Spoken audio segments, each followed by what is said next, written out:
بسم الله الرحمن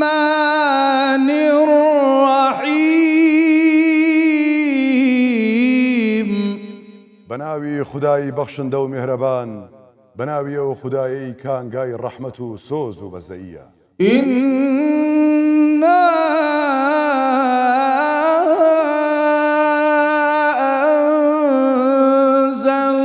أنزلناه في ليلة القدر اما براستي قرآن من دا بزان دوت خواروا لشويشي بفرو ريزدار دا وما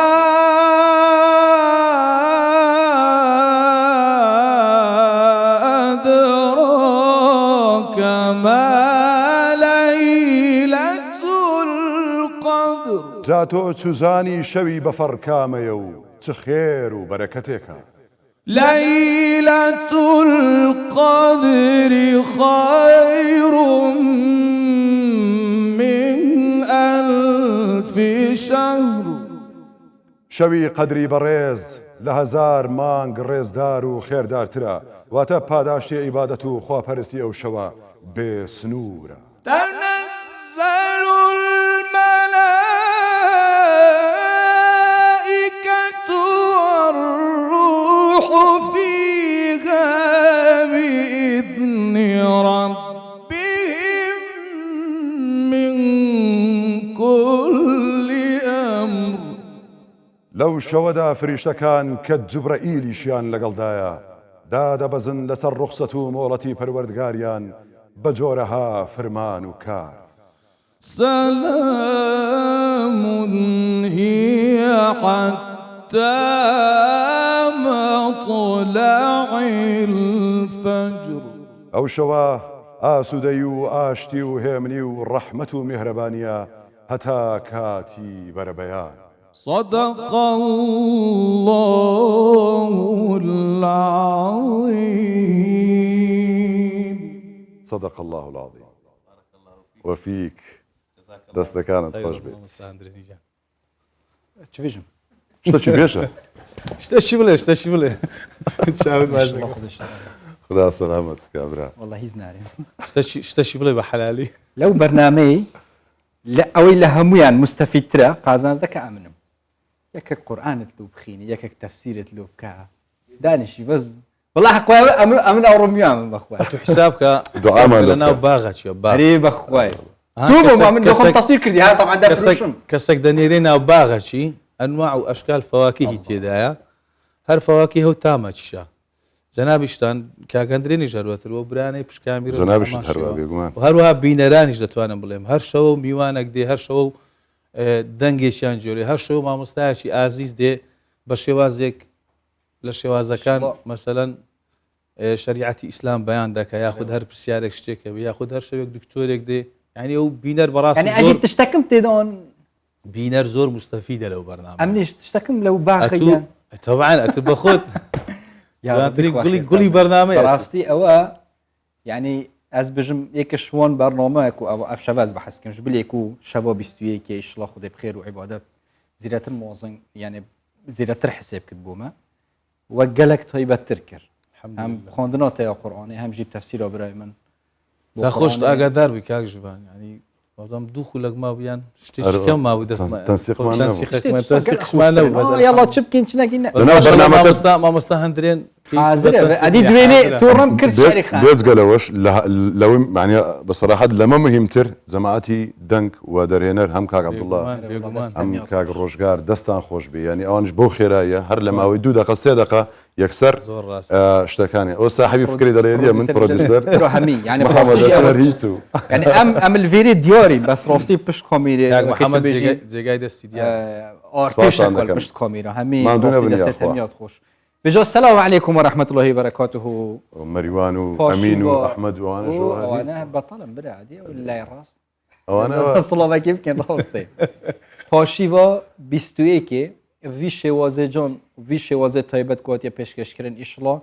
ده هول دین اوید تایبتیا وان شوید قدر یت لیلة القدر کو هی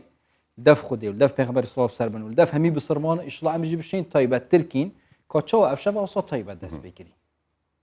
وخدي إن شاء الله ما بيختت نافون شفت قدر ده أبد خدي تعالى بتنت زانت كاكيش كن شفت ليلة القدر 21 23 25 27 يعني تقدر بحث كرين تاكن هم نزاني بس إن شاء الله خدي أجر وباداشتوي أبدي تمام ما بجيب كم نبروي خير وبركة آمين إن شاء الله هر أو شويش هر لقال ما مستحق عبد القادر يعني بيشتر بريار من دابو كبيكو منازاتك أمن بشوازي دنگ بيخن مو إيش بمقامات درنگ بير راجيشن بس هول لدين باوكاري هاوكاران مان يعني لا كنترول أو دلنا دتوين بير راجين وترتيب الشيء دكين إن شاء الله بس أنا تكست كملان يلا بنبني لا جاري سيد ما مستطيع تهرج جي خو ما مستطيع عبد القادر كل خد حس كده في شغل دا جي بي ما جي خو دا بشتين ما مستطيع يني بيت افيري عليكم مستدزي خوي إناد دمو والله عطو تصدري تمام ما يدمو سرود شي بله هل لي لا بدم سرود نو مستوين برا تورا توش دبي تكست كد لاني امن ما بس مو بس تزي خوي تكست كد بو بني اخرتان ذكرت تكست كده أنا تكست لنا أبرش لا خو اي ما عندك لقى هندري خو زماني اي ارينيه موبايل بم قاعد في تكست قاعد فرمو روزي غو كاشبان والله جان ويش لا خذ شو رازي بت ام داس بيبكي فرمو ما عفوا إن شاء الله عينك شد لبيرسو او عينك طبعا هاد زمعتي بيرينيا او حزيليه زوان تربي والله برات ساوم ضعيفة لن يزيك يلا سلامت يا سلامت بس بيرينيا ببيري بارا بيلي مرقارو الله تامني لابيم ستا وكو خدي هات سكي دو دماغ بيجا عمر جو صوت تاخوري ابو دينو كاين هاد بيشكش لنزيج ضعيفه لدور عيبين يا لا لدور ما شاء الله يلي دور مهمه ما شاء الله يلي بابا تساونات ما شاء الله عليه بس لنزيق لبو خينوا بيستم بي زور زار تو حلبو دينو كاتش بيشكش كن ابو هردكو اتفاق سلام نكديا يك سلاوي سريع لكم ويكسر سرود دس تكستك شنو بني سلاوتان لي برزان تكست دواي خو مسلاوم لنا كردبون واش حالين كام شو لقلتان دبين استاذ وكو جوان باسي كرت لا شو يتششين لا لشو تاعك كانين بستويك ان شاء الله خداي جورا اجر لم شو دابو ليله القدر ببر رحمتي خوي ما بخاتو هموما ببر بركتي ليله القدر بكوين ام شو برنامج كان مان تايب دبيتكم بالك برسي قسان لسبب لكن بابيك وجوه للسرودك بجرين يعني بيشكش نكنا هو نا استنى دواي يلا تمام اجار هر نظام تكست كت يتالي ورد جرم زانم كده بي زور بيه تنسيقين يلا نوفي خد لي بينو تمام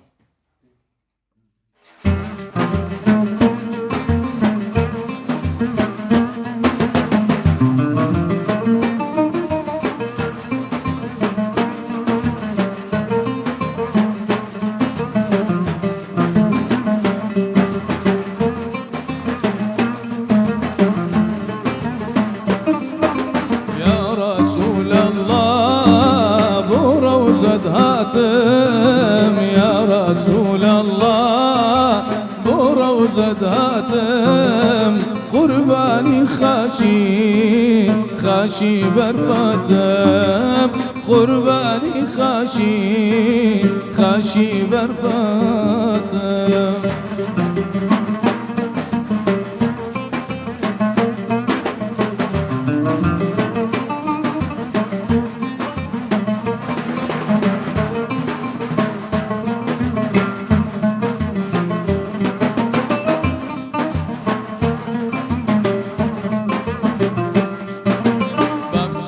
زيارات زوزات برزا بوني بهجدي لشمني روزا صوب فرمسك بفارينا قنانا بيني فقدا بينا الله يا رسول الله بروزة هاتم يا رسول الله بروزة هاتم قرباني خاشي برباتم قرباني خاشي برباتم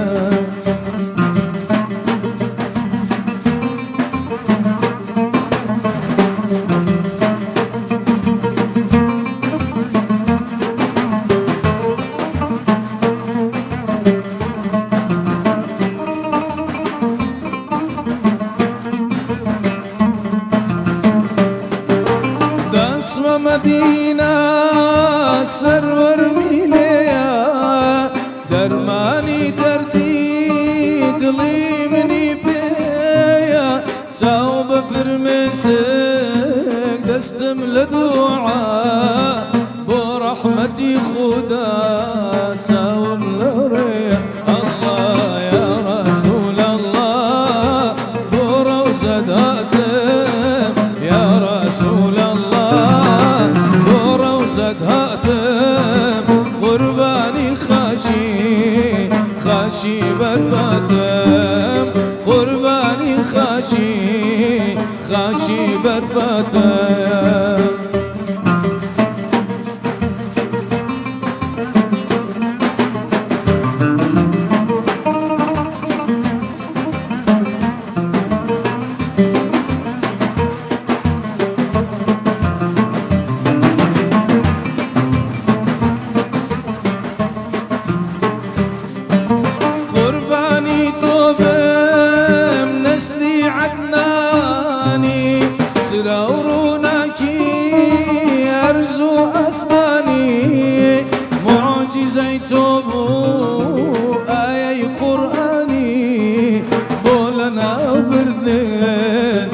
دژمن نەیتوانی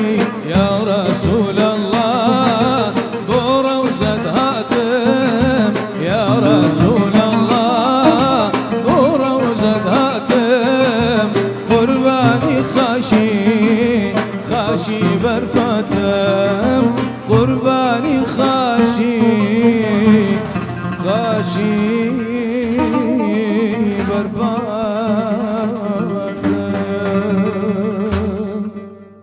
خوار هەبی خودش برا ڕۆزی بێت و دەستێت توات خۆش و ماندی نەبی دەنگڕبی هەر هەبی زۆر سپاس ئەرێ مامۆستا تولکیش مزگەفتێ نوێژ و تەڕەویحات پێش نوێژیە بەس بوت بێت چەفڕۆی ئەوێت حەز بکەن بێن و پشتە نوێژێ من لە مزگەوتی خەتیبم الخەتیب لە خەتیب پاس دیمۆڵە تازە افتتاح کرا 3 ڕۆژ پێش ڕۆمەزان مزگەوتەکە افتتاح کرا نوێ ئینشەڵڵا خودای خێرا بنوێست ئامین ئەجمعین شەوێکی ئینشاءالله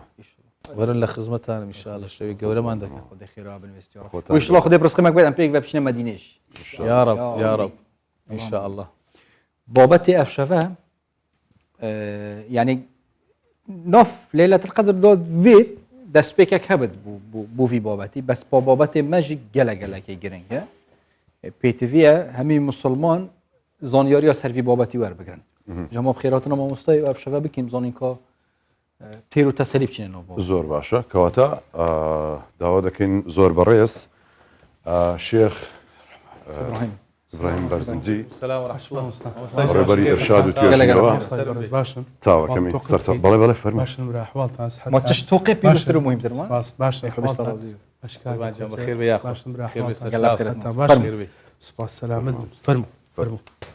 قال بخيرات خير بما مصلح زۆر سپاس باشن جناب رمضان و پیروز خۆشتان خۆتان دروست کردبوو من لە پشتی کامیرەوە بو هەمیە ماشەڵڵا ڕنگدانەوەی ڕوحانێتی شەوی لێرەت و قەدرتان پێوە دیارە سلامت بێ وای ئینشاءالله موفقتان بکە ئەتو چۆنی لەگەڵ ڕەمەزان الحەمدولله زۆر باش وڵای من مزگەوتم جێهێشتەوە وا خەڵک لەوێ خەریکی شەو نوێژ و عیبادەت بوون الحەمدولله خەڵک ماشەڵڵا جۆشێکی باشی هەیە لێرە تەواوی دەچیوە مزگەوت ئەبێ بچمەوە مزگەوت کەواتە نابی زۆر کاتی ئەڤژی عیبادەت حسێبە یەک دوو مەلامدا ناوە لە جیاتی خۆم لەوێ احتیاتی خۆم وەکو من مامۆستا تاخیریش بین ئێمە مامۆستا بەس ئەوەش بە عیبادەت حسابە ئەمە هەر عیبادەتە بەڵێ نیەت بینین و لە ناو هەر مەجلیسێک فەرمانی خوا و پێغەمبەری خوا و شەرحی ئايات و ئەخلاق و ڕەوشت بەرزی و خزمەتی مرۆڤایەتی و کەون و کائینات بکە ئەو خوا ئەجرمان بۆ نووسی متأكد بە ئینشاءالله ئەجر ئەوەی ئێوەش هیچی لەوە ئەج کەمتر نییە کە ئیسە مامۆستایەک پێشنێژی بۆ خەڵکەکە چکم خەڵکی فێریشتی باش دەکەن بشین زیاتر خزمەتەوەی دینی و هەمی مفەقتان ئێمە دوعاتان بۆ دەکەین بابەتی مەی گرنگە طبعا مەذهب و فقه بەس چونکی ئەف شەوە شۆن شەوێت گەلێک پیرۆزە یعنی هەمدەف خودی هەمدەف پێغەمبەر صلی الله علیه و سلم نەبووینی ئیسلامی پیرۆزدا شەوە لەیلەت القەدر یعنی ئەف شەوە تێنە دەست پێکردن بەس کۆچەوەت ئیسلامێدا کۆچەوە دینی دەوە تێ بەحەسکردن و بوچیەوە بە شۆرتیە پشتینگیان بچینە سەر بابەتی خۆ سەرچاوان لە ڕاستیدا شەوی لەیلەت القەدر دقی قورآانی لەسرە کە خوای تبارەکە و تەعالی کاتێک کە سوورەتی قەدری لە قورآانە داناوە لە جزئی سیەمە دەفەرمێمە قورآنمانەوە بوو کاکە کۆچەر بەو دەنگە خۆشە و جەنابتیش ماشەڵڵا بەڕاوەیەکی جوان باست کرد ليلة القدر شەوێکە خوای گەورە قورئانی دابەزاندووە بۆ ئاسمانەکانی دنیا وردە وردە هاتووەتە خوارەوە بۆ پێغەمبەر صلی الله علیه وسلم لە کاتی پێغەمبەرایەتیە فأو مبارەکی شەوی ليلة القدر بۆ ئەوەی کەوا قەدری قورئان لەو شەوە زۆر بەرزگیراوە ئەگەر شەوێکی گرنگ نەبووە خوای گەورە لە شەوێکی ترە قورئانی دادەبەزان و ئومەتی ئێمەش هەمومان تەمەنەکانمان زۆر نییە پێغەمبەری خوا عەلەیهی سەڵات وەسەلام ئەمە وەکو خەڵاتێکی خوای گەورە کە شەوێک ئینسان عیبادەتی خوا بکە خێری 83 ساڵی هەیە لە تەمەنیا ئەواچێتە سەر میزانی حەسەناتی و ئەم دەشەوەیش بە تایبەتی پێغەمبەرمان عەلەیهی سەڵات وەسەلام هەر کاتی ئەم دەشەوەی ڕەمەزان بەهاتایە لەو 20 شەوە چی بکردایە لەم دەشەوە دوو قاتێک کرد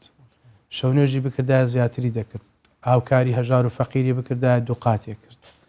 ئیتر دوعا و نزا و پارانەوە سەعاتێ بیکردایە ڕەنگە بیکردایەتە 2 سەعات کە سوکارەکەی هەموو هەڵدەسان لە نیوە شەو بە دوا و دەیفەرموو هەڵسن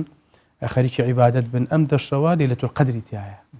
و ئەو فەرمودان و دەقانی کە لە حەدیسی پێغەمبەر هاتووە عەلەیهی سەڵات وەسەلام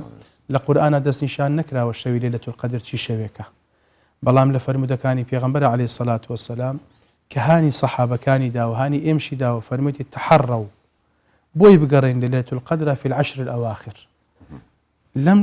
دەشەوەی کەوا ماوە 9 شەوە 10 شەوە کە ماوە ئینسان دەبێ ئەم شەوانە بەخەبەر بێ چۆن بووی بگەڕین مەسەڵەن واللهی بگەڕانەکە ئەوەیە کە قاعدەیەکی جوان بە خۆت دابنە نوێژی جەماعەت بە جەماعەت بکە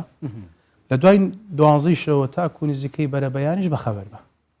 ئەوجا دوعا دەکەی قورئان دەخوێنی لە مزگەوت دەبی لە ماڵەبی لە کارەبی لە هەر شوێنێکە بی ئەگە بە لەحەزاتی شەکە بێ عیبادەتیش بۆ ئەنجام نادرێت دوعای بکە نزایە بکە بپارێرەوە یعنی ئەوانە هەمووی بە عیبادەت حسابە گەورەترین دوعاش لەو شەوەدا اللهم إنك عفو كريم تحب العفو فاعف عني هو دعای حەزرەتی عایشە بوو لە پێغەمبەری پرسی عەلەیهی سەڵات وەسەلام بەڵام گرنگەوەیە ئینسان لەم دەشەوە لەدەست خۆی نەدا نەچێتە شوێنانێک ئەجر و پاداشتی تیانە بێ قسانێک نەکە بۆی خێر نەنووسرێ هەنگاوێک نەنا ئەو هەنگاوانە نەچێتە میزانی حەسەناتی خۆت قەڵغام بکە لەم شەوانە بە برادەری باش بە مەجلیسی باش بە وتەی باش بە کردداری باش ئەوەی لەیلەتول قەدر بەڵێ مامۆستا ینی زۆر ڕێی هەیە هیزانایانیش لەبارەی شەوی لەیلەتول قەدرەوە کە دەگوترێت 27 لە 27 ینی شەوی 27 لەسەرەوە چ قسەکەیەوە بۆچی بە شاراوەیش ماوەتەوە حکمەتی ئەوە چیەکە لە سەردەمی پێغەمبەر عەلەیهی سەڵات وەسەلام لەیلەتول قەدر بووە و سەحابەکان لەو شەوەی کەوا لەیلەتول قەدر بوو ناکۆکیەک لە بەردەم پێغەمبەری خوای ڕوویدا عەلەیهی سەڵات وەسەلام لە بینی دوو سەحابەیە پێغەمبەری خوا فەرموویەوە هاتبووم لەیلەتول قەدرتان پێ بڵێم بەڵام شەوەکەیم لە دیار نەما بزانە ناکۆکی چەند خراپە جاری وایە خێر و چاکیش لەدەست ئینسان دەدا بۆیە بە پێی وتەی زانایان شەوی لەیلەتول قەدر چەند بۆچوونێکەیە بۆچوونێکیان ئەوەیە ئەو بۆچوونەیە کە دەڵێن لە دەشەوەکەی ئەخیرە ئەسڵەن ڕەئیەکەیە دەڵێن لە ساڵەکەی دەبێ ئینسان هەموو ساڵە لە حزوری خوایە تەمەنا بکە شەوی لەیلەتول قەدر بە نسیبێ بێ ئەوە ڕەئیەکە بەڵام ڕەئیەک ڕاجحەکان ئەوەیەکەوە لە دەشەوەکەیە لە شەوە تاکەکانە ئەوجا لە 21 لە 23 لە 25 لە 27 بەڵام لە 27 سەحابە هەیە سوێن دەخوا دەڵێ دەزانم شەوی لەیلەتول قەدر شەوی 27 سوێن دەخوا سەحابەکە بە پشتبەستن کە لە سەردەمی خۆیان بینیوێتی کە لە سەردەمی پێغەمبەر نیشانەکانی چەند نیشانەیەک زانایان دایان ناوە کەوا ئەو شەوە شەوێکی ئارامە شەوێکە کە ئینسان تووشی ئاسوودەی ڕۆحی دەبێت شەوێکە هەر سبحان الله کەون لەگەڵ ئەو شەوەیە ئەگونجێنرێ بەوەی کە جاذبێتێک هەیە کە ئینسان هەستەکە ئەم شەوە چون مەلایکەیەکی زۆر دادەبەزێ ئەو مەلایکانە کە دابەزنە سەر زەوی و لە جادە و کۆڵان و مزگەوت و کۆبوونەوە شوێنە مبارەکەکان کە کۆ دەبنەوە تەسیری خۆیانەیە بۆ سەر کۆمەلگا و بۆ سەر ژینگە و بۆ سەر هەوا و بۆ سەر ئینسانەکانیش ڕاستە نایان بینین بەڵام ئەوان ڕوحانێتی خۆیان ئەچەسپێنە سەر ئەو جەوەیە کەەوە ئێمە تای ئەژین شوێنە پیرۆزەکان لەسەر قسەکان بەڵێ عفۆن قسەکەش دەبڕم بەس یانەیە هەل سەر شۆشەژی دیۆرانێ زۆربەی مزگەفتێت کوردستانێ هەولێریان تایبەتیژی بە حەسکینیانێ شەف نوێژ دەست پێکردینە ئیدیش بووی بەرز ڕۆگرتنەوە ڤۆن شەوێت پیرۆست و هەمووهاش 21 شەوە 21 دەست پێتکردن دیمەنە ڕاستەخۆنە کوردستان شارێژێک مزگەفتان هەولێری تێنەڤەگۆستنی دیل دووکێف دیمەنە هەنەر سلێمۆنیل هەولێرێ حەلەب چەلکەرکووکی هەرجێکی کوردستانێک چونکی زۆربەی زۆرە خەرکی وڵاتیژی مسلمانن یعنی ئەف شەوێت و سایت پیرۆست تێنە ڕاگرتن بکردنەوە شەرف نوێژە وەخفنا خو بەردەوام کە مامۆستا بەس من ڤیانێ بزانن و دیمەن ڕاستەخۆنە تێنەڤەگۆستن و کە کولگەلک مزگەفتە یعنی دی ساخکردنا وان شەوا دەست پێ وڵا ئەجرەکەی کەم نییە ئەجرەکەی کەم نییە پێغەمبەر صلی الله علیه و سلم لە صحیحی بخاری مسلمە چەند فرمودەیەکی لەسەر ليلة القدر من يقيم ليلة القدر إيمانا واحتسابا غفر له ما تقدم من ذنبه يعني إنسان لو شەوا هیچ گوناه و تاوانێکی نامێنێ تۆ لێکی دەرەوە لە دوای بانگی ئیشاوە سەعات بۆ نمونە هەشتەوە تاکو بانگی بەیانی کە چواری بەیانیە مقدارێکی زۆر نییە ئینسان ئەگەر بتوانێت عیبادەتی خوای تیا بکە خوا لە خۆی ڕازی بکە لە تەمەنی 6 ساڵی خۆش بێ لە گوناهی 50 ساڵی خۆش بێ یعنی معادلەیەکی ئەگەر ئینسان بیر بکاتەوە معادلەیەکی زۆر منطقیەت کە تۆ لەم شەوە خوا لە خۆت ڕازیکی بەبووی ئەو خەڵکە دەبینی بە پەرۆشەوە لە مزگەوتەکانە بە تایبەتی الحەمدولله حکوومەتی خۆمان ئەم ساڵ لە وڵاتی مصر بە هیچ شێوەیەک ڕێگە پێ نەدراکە شەوانی ئەم دەشەوەی ئەخیر بۆ نمونە ئحیا بکرێتەوە بەڵام الحەمدولله لە کوردستانی خۆمان بە هەماهەنگی لەگەڵ وەزارەتی ئەوقاف و کاربەدەستانی پارێزگاکان برا ئاسایش و پۆلیسەکان من لێرەوە زۆر ڕێز و سڵاوم بۆیان هەیە کەماندون لە شەوانی ڕەمەزانە قادەرگای هەموو مزگەوتانی کوردستان کراوەتەوە بە بێ جیاوازی هەر گەڕک و کۆڵانێک هەر پارێزگایەک مزگەوتەکانیان کراوەی و خەڵک عیبادەتی خۆیان بە ئاسوودەی دەکەن ڕەنگە لە وڵاتانی لە شوێنانی تر بەم ئاسوودەیە نەبینێ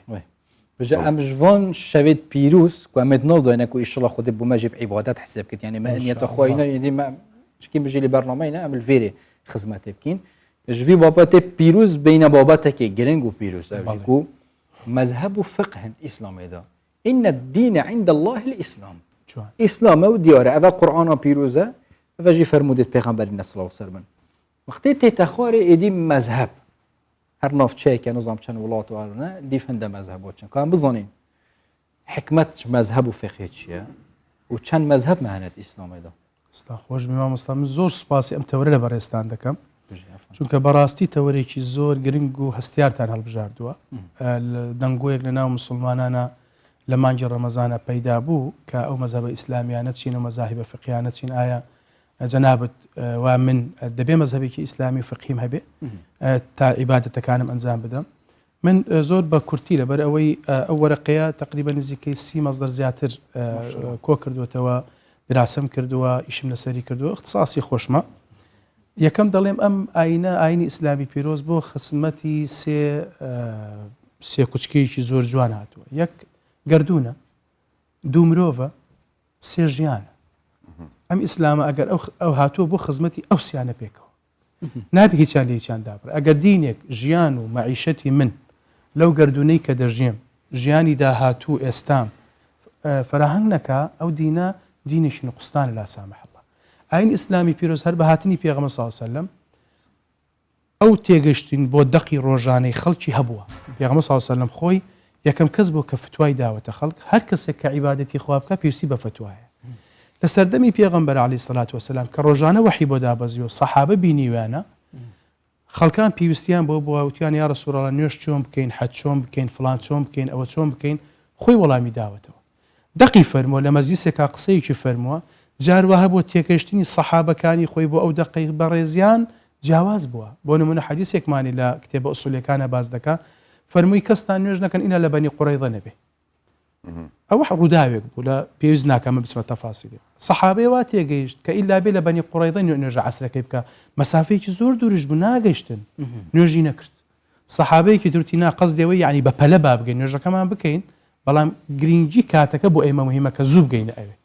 دوای هەردووکیانش هاتنەوە بەلای پێغەمبەر صلی الله علیه و سلم پیانی فەرموو وتیان ئەوە من مەقسەدم ئەو بووە کە زوو بگەنە ئەوێ ئەوەی نوێژەکەی نەکردو با نوێژەکەی قەزا بکە لە دوای بەڕێزیان سەحابە جێمان ئەو سەحابانش خەڵکان بە ڕۆژانە ڕووداوی تازە ڕووی دەدا وحیش نەماوە لە ئاسمانەوە دەقەکانی شەریعەتیش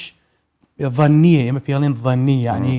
تۆ بە فەهمێک تێدەگەی من بە فەهمێت یەک دەکەم یعنی ئەوە هەمووی پێویستی بە ئالیاتی خۆی هەیە کەوا لە دەقەکان تێبگەین خەڵکان دەچون بەلای سەحابەکان چەند سەحابەیەک لە ژیان ئەمابوون سەحابەکانی پێغەمبەری خوا صلی الله علیه و سلم ئەرێ فڵانشت چی بوو لە زمانی پێغەمبەر ڕووی داوە نەخێر ئاەتی قورئانی لەسەر نەخێر حەدیسی لەسەر نەخێر سەحابە بەپێی تێگەیشتنەکەی خۆی مەذهبەکەی خۆی کە ڕووی ئەڕوا مەذهب معنای چی لە پێناسە کاکە مەذهب یعنی بۆ چوونی ئەو ئینسانە بۆ ئەو بابەتە ئەو هەیە بۆیە خەڵکێک بە قسەی ئەو سەحابەی دەکرد ئیمامی عومەر بوو خەڵکێکە چوو بە قسەی ئیمامی ئەبوو بەکرێ کرد هەردووکیانیش ڕاست بوون بەڵام بۆ چوون تێگەشتنی ئەو لە دەقەکان بەو شێوە بوو تێگەشتنی ئەو لە دەقەکان بەو شێوەیە بوو تا ساڵی 2240 هیجری کە بە وەفاتی ئیمامی ئەحمەدی کوڕی حەنبەل کە صاحبی مەذهبی حەنابیلەیە گوێ بوون مامۆستایان خەڵکی کوردستان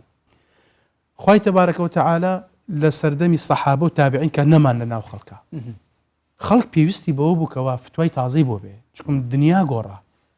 یعنی تەسەور کە دوای وەفاتی پێغەمبەر صلی الله علیه و سلم تاکو قەرنی دووەم بڵین 200 ساڵ دوای تابعیش نەمان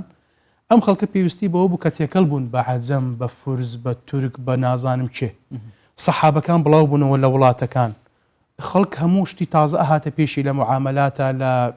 نیکاحە لە زەواجە لە تەلاقە لە عاداتە لە تەقالیدە هەموو پێویستی بە وەڵام بوو نابوایەت کەس دابن شتابی و تاوەڵا پێغەمبەر نەیکردووە من نایکەم سەحابەکانیش کاتێک کە سوالێکیان لێ ئەکرا پیان ناوترا بڕۆ وەڵا ئێمە مەذهبیمان نییە مەذهبمان نییە شتمان نییە بڕۆ خۆتان بگەڕن لە دقەکان تێبگەن ئەوە نەبوو بۆیە ئیمامی مالیکی کوڕی ئەنەس کە ساڵی 93 هجری لەدایک بووە ئیمامی ئەبوو حەنیفە کە 80 لەدایک بووە ئیمامی شافعی 150 لەدایک بووە ئیمامی ئەحمەدی کوڕی حەنبەل ساڵی 169 لەدایک بووە تاکو ساڵی 241 نەماوەی ئەم 200 ساڵە ئەم چوار مەذهبە دروست بوو ئەم چوار کەسایەتیە ئەم مجتەهیدانە ئەمانە بوونە قەڵغانێک و بنەمایەکی گەورە بۆ دەقەکانی قورئان و سنت ئەمان لە ئاەتەکان تێگەیشتن ئەمان لە فەرمودەکانی پێغەمبەر تێگەیشتن بە هەوانتە پیان ناوترێ شافعی پیان ناوترێ حەنەفی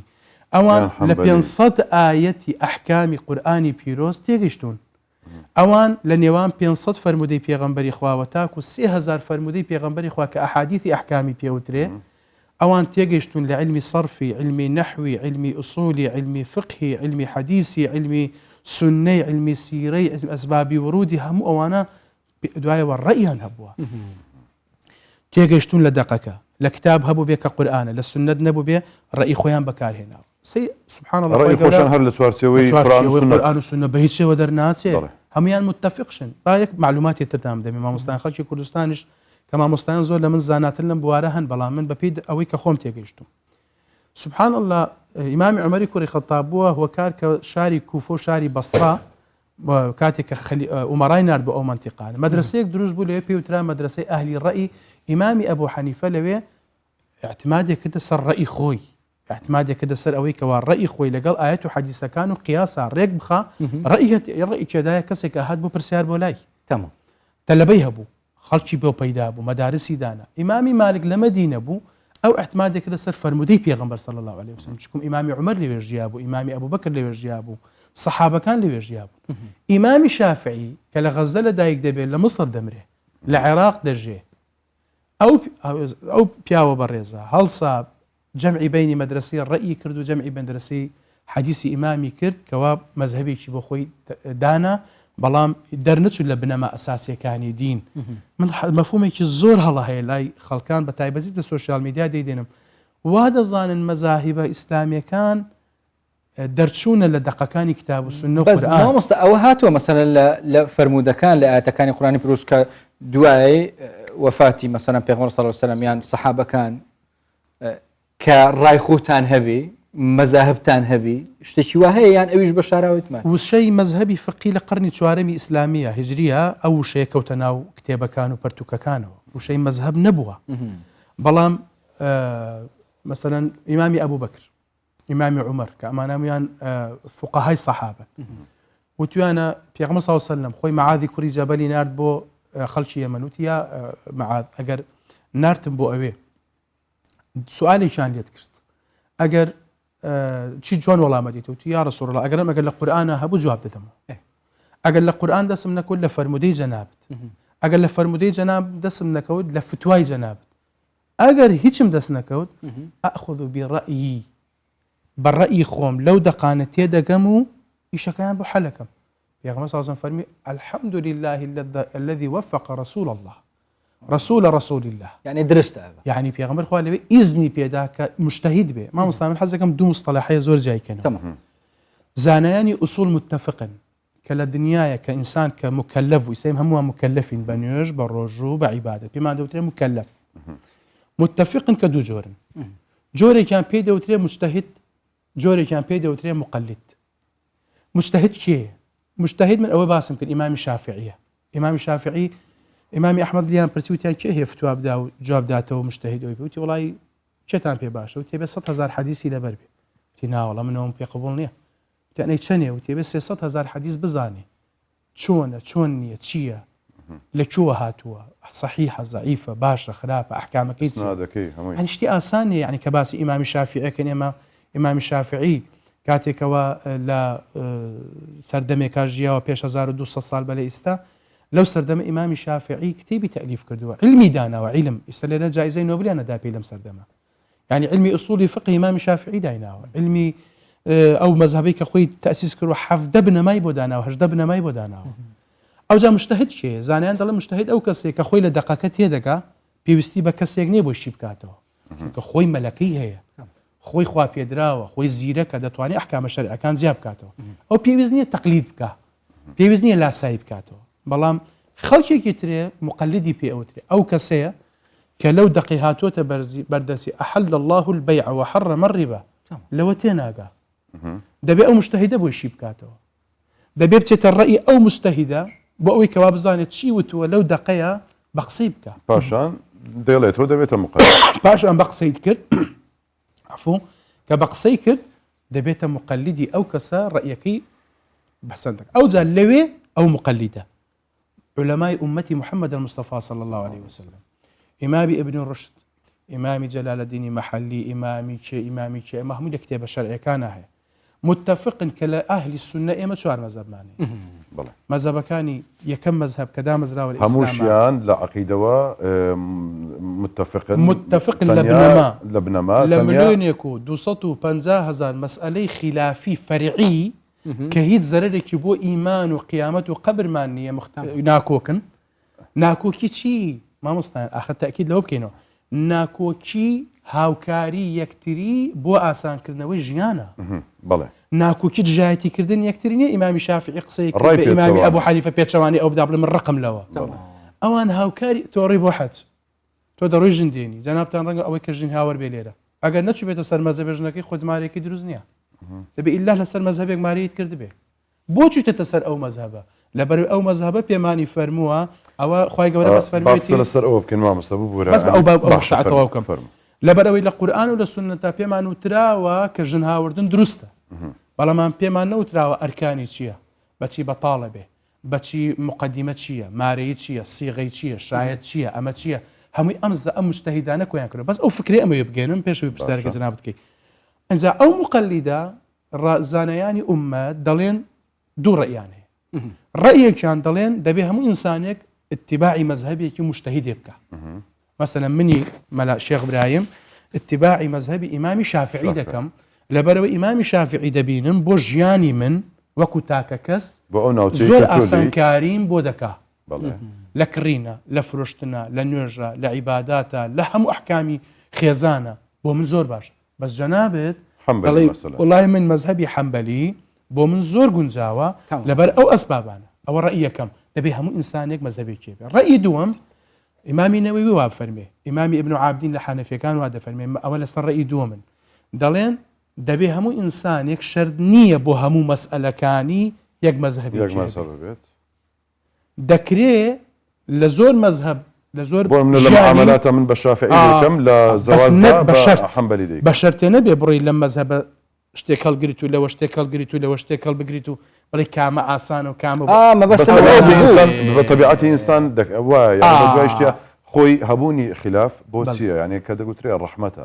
يعني بو وآسان كاريشة وهبوني أو مذاهبانش أو يكبشك لزانيان بس لي ودكن بهماشي ورحمتك وآسان كاريشة يعني أجر ما دام هر بابتك لتوارسيوي آسان كاري دابت بو مني بابلين عوامك نزانك يعني من دمي لم بابته بو من آسان ترى للرأي رحمة خوالي بيت الشافعي وردقرم للرأي شديكا رحمة خوالي بيت حنفي وردقرم أوانا بيت أو زور آسانة كان يوم وردقرم مستعين بتمان من بداخل عليهم يعني أو تقسيمي كزانا يعني أصول كردو يعني أصول شريعة إسلام كسي كي بيدو تري مجتهد أو يباسم كالإمام الشافعي والصحابة كانوا اجتهاديان كردو وتيجيشتو ندقة كان أو بيوستي بالتقليدني كسي كي بيدو تري عامي جنابت باسي كلمة عامي بمعنى نزان نايا ما بستم يعني عامي ما مستعين عامي بمعنى أودي تو اختصاص لإعلامه تو ناتواني بري قرآن دابني منش قرآن دابنم جنابتش قرآن دابني كاكوتشرش قرآن دابنا هم خريج قرآن بين تيبقى ندقة كان ئەکی ئەلام ئەکی ئیش بکە فهمەکەمە بەسمەوە وەکو تۆ زانانی لە قورئان قەزم ئەوەی ینی ئێمەش مەطلوب نییە هەموو کەسێک ببێتە مجتەهید تۆ تەقلیدی مجتەهید یەک دەکەی بۆ ئەوەی کەوا ئاسانکاری سێمیان عولەمایان پێدەوترێ زانایان ئەوەیە کەوا لە کۆمەڵە دەق تێدەکا کۆمەڵی معلوماتی هەیە شەهادەیەکی دکتۆرای وەرگردووە کتێبێکی تەلیف کردو بەڵام و نابێتە مجتەهید من زۆر بەداخەوە دەڵێم ئەو کەسانی کەوا صاحب بڕوانامن ئەو کەسانی کەوا صاحبی ئیجازەی علمین ئەو کەسانی کەوا دقەکان تێدەگەن بەڵام خۆتو ناتوانین لە 500 ئاەتی ئەحکام بە ئەلیفەوە تایە هەموو تێبگەی تۆ شافعی نیت شافعی دروست نابێتەوە و نەقدیش لە شافعی مەگرە بڵێ وەڵا شافعی لە سەردەمی ئەو ئەنتەرنێت نەبوو وەڵا مەسادر نەبوو نەخێر برا ئەو شتا ئەو فەهمە زۆر فەهمێکی غەڵەتە یعنی دوای ئەو چار مەذهبە پێویستیمان بە مەذهبی دیکە نییە یان نابی هەبی دروست نابیتەوە بۆ لەبەر ئەوەی مەسائلەکانی ئیسلام لەو چوارچێوەی قیاسی لەسەر دەگرێت و فتوای بۆ دەدرێت مەذهبی منی عامی باخۆم بکەمە میسال مەذهبی منی عامی وەکو ئیمامی شاطبی دەفەرمێ مەذهبی مجتەهیدەکەمە قسەی مجتەهیدەکە بۆ من دەبێتە دەلیل و بەڵگا من ناکرێ بڵێم ئیستا مەذهبێکی شەشەم دانم لە ئیسلامە هەیە تا نزیکەی 28 مەذهبی ئیسلامیمانێ بەڵام هیچی وەک ئەم چوارە لای ئێمە لای شیعە برا شیعەکانمانش مەذهبی جعفەری متفقن لەسەری ئێمەش نزیکین لەوان دار ئیفتای مصری ئیقراری کردووە دەفەرمێ لە ئیسلامە 5 مەذهبی معتەبەرەیە لەو چوارەی ئێمە لەگەڵ مەذهبی جعفەریەکانی ئەوانیش ئەوە معنای ئەوەیە کە ئێمە لەو چوار مەذهبەی خۆمان دەتوانین دینداری خۆمان بکەین ئەمانش ناکۆکن لە نێوانیانە 1250 ملیۆن مەسئلە هەیە بە 1,250,000 مەسئلەی فقهی هەیە ئەوان ناکۆکن لەسەری لە فروعی دینیشە بە هیچ پەیوەندێکی بە عەقیدە و بیر و باوەڕی من نییە بە پرسیاری قەبر نییە چۆن بکڕم چۆن بفرۆشم چۆن ژن بێنم چۆن سەفەر بکەم چۆن قەسر و جەمع بکەم چۆن ڕۆژوم ئەشکێ چۆن ناشکێ ئەو مەسائلانێ بەڵام لە ساڵی 200 هیجری جایە وەک لە ساڵی 1404 کە من بە تیارە سەفەر دەکەم کە من معاملەی عملاتی ڕقمی بتکۆین هاتووەتە بازارەوە کە من ئەنواع وەشکاڵی معاملات هاتووە ئەنواعی وەشکاڵی زەواج هاتووە جاران یەک زەواجێ بوو ئێستا دەنەوە زەواج هاتووە و ڕەئی شەریعەت چیە ڕەئی فقه چیە ئیستنادەکەیتە سەر ڕەئی مەذهبێ لەو مەذهبانە ئیشەکەی خۆتی پێ دەکەی بەڵێ بشكل فيري روستي المومصة طبعا رخصتي بدنا بس انت لسر باباتي بردوم فرمو بتشينا دف افكارات خوب هم ليت ما فرمو بجم السليماني وهوليري هردو كده آرام وآزر لهوليرا كم يعني آرام آزر يتناف مزقفته طبعا كيف هو قالك إيمانية شاف نبيج الدرس بيكني خدي خير أفون شباب جهته همية وما ببهرنكش في خيره آزر فاروق ليكش مزقفته هوليري آزر في دمي تباش خدي إن شاء الله خير أفون شباب جهته تجي إن شاء الله واجي بخير حسيبه ظني كشو هو الدفع شو هاي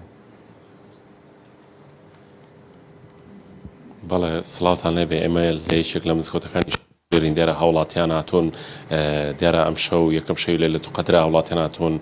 شو نجدكن وهروها قرآن دخوينن ديرة يكم شيء ليلة قدر توزك شغلي بيو ديرة تكون لبروي يكم شو بلام شو كان يديك قربالك دبي من دسم ولاي ما مستا وتارخيني مزكوتك ما مسا شو صلاة ولبي سەرەتا باسی گرنگی شەوی لەیلەتول قەدرم بۆ بکە و پرسیارێکی دیکەشم ئەوەیە کە ئەم شەو یەکەم شەو بۆیەوە چۆڵە خەڵکی زیاتر خۆیان هەڵدەگرن بۆ چۆنەڵی 27 شەوی 27 ڕەمەزان هۆکار چییە؟ سەرەتا بەخێراتتان دەکەین سوپاس بۆ بەرنامەکەشتان بەرنامەی پاشی وەڵا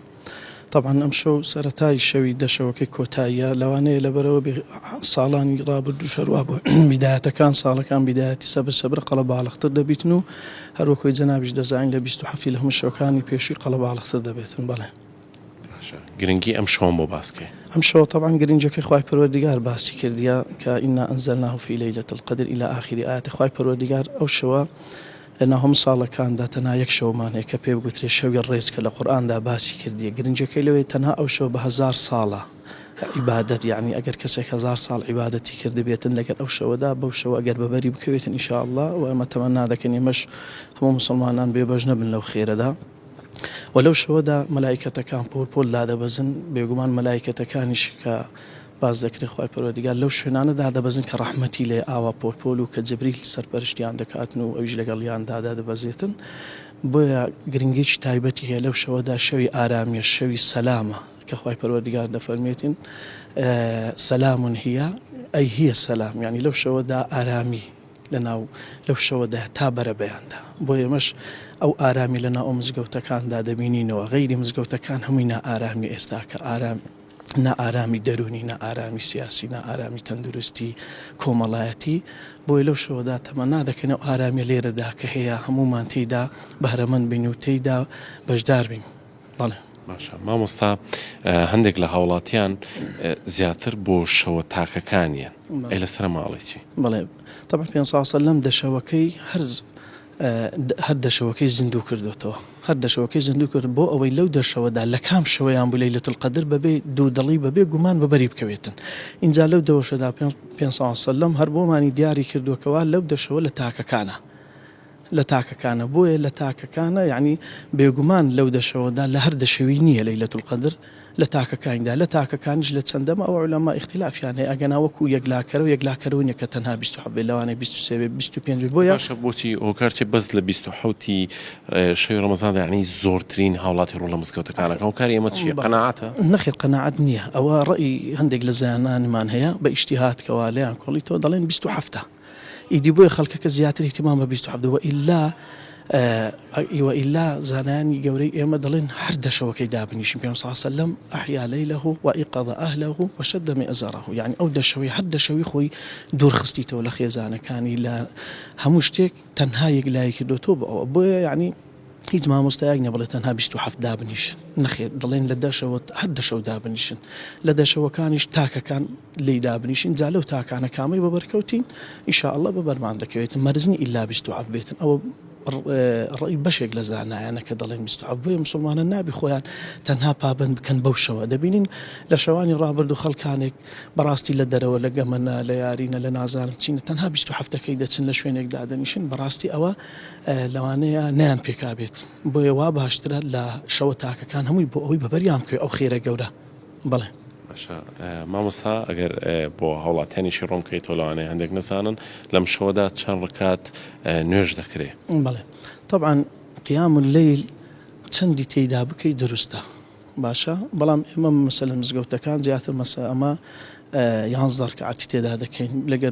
لەگەڵ تەراویحەکان 23 ڕکعات دەکاتن ئیدی ئینسان ئازادە بۆ خۆی چەندی دەکاتن چەندی لە تواناییدا هەبێتن اینجا داکمان عائیشە ڕەزا و ڕەحمەتی خوای لێبیتن لە پێم سەلەم پرسی ئەگەر تووشی شەوی لەیلەتول قەدر هاتین چ بڵێن چ بکەین یعنی خەڵکێک دەبینی لە هەندێک مزگەوتان تەنها مەولود دەخوێندرێت و تەنها خواردن دەخورێت تەنها خواردنەوە دەخورێتەوە کە بەڕاستی ئەوە ڕاست نییە بەتەنها ئەو شەوی عیبادەتە یعنی ئینسان ئەنجا پێم سەلەم فەرمووی ئەگەر تووشی شەوی لەیلەتول قەدر هاتی و زانیت یان هەستت پێکرد کە ئەو شەوە هەوە ئەو دوعاکە اللهم إنك عفو كريم تحب العفو فاعف عنا یعنی بەشێک لەوانە دوعاکردنە داوای عفو دەکەی بۆ خۆت خوا تۆ عفوی عفوم بکە تۆ عفوت خۆش دەوی یعنی دوعا اینجا وا باشە مسلمان لەو شەوەدا شەوەکە دابش بکات هەندێکی نوێژی تێدا بکە هەندێکی قورئانی تێدا بخوێنی هەندێکی دوعا تێدا بکە هەندێکی تەفەکر بکە بیر بکاتەوە. زۆر سپاس مامۆستا شوان مامۆستایەکێک لە مزگەوتەکانی شاری هەولێر بوو بەڵێ وەکو ئاماژەی پێکرد کە پێویستە هاوڵاتیان لە هەر دەشەوەکەی لەیلەتول قەدردا ئامادە بن و تاعات و عیبادەتی خۆیان بکەن چکۆ مەرج نییە تەنها 27 شەوی 27 ڕەمەزان لەیلەتول قەدرێ. بەڵێ ئازەر سپاس بۆ تۆ لە یەکێک لە مزگەوتەکان بووی لە شاری هەولێر ماندوو نەبیت دەچینە سلێمانی لەوێ هاوکارم ئارەم بەختیار لە یەکێک لە مزگەوتەکان دەبێت لە شاری سلێمانی کە لەوێش شەوی لەیلەتول قەدر شەوی قەدر بەرز ڕادەگیرێت. ئارام سڵاوت لێبێت لای تۆ چ باسە؟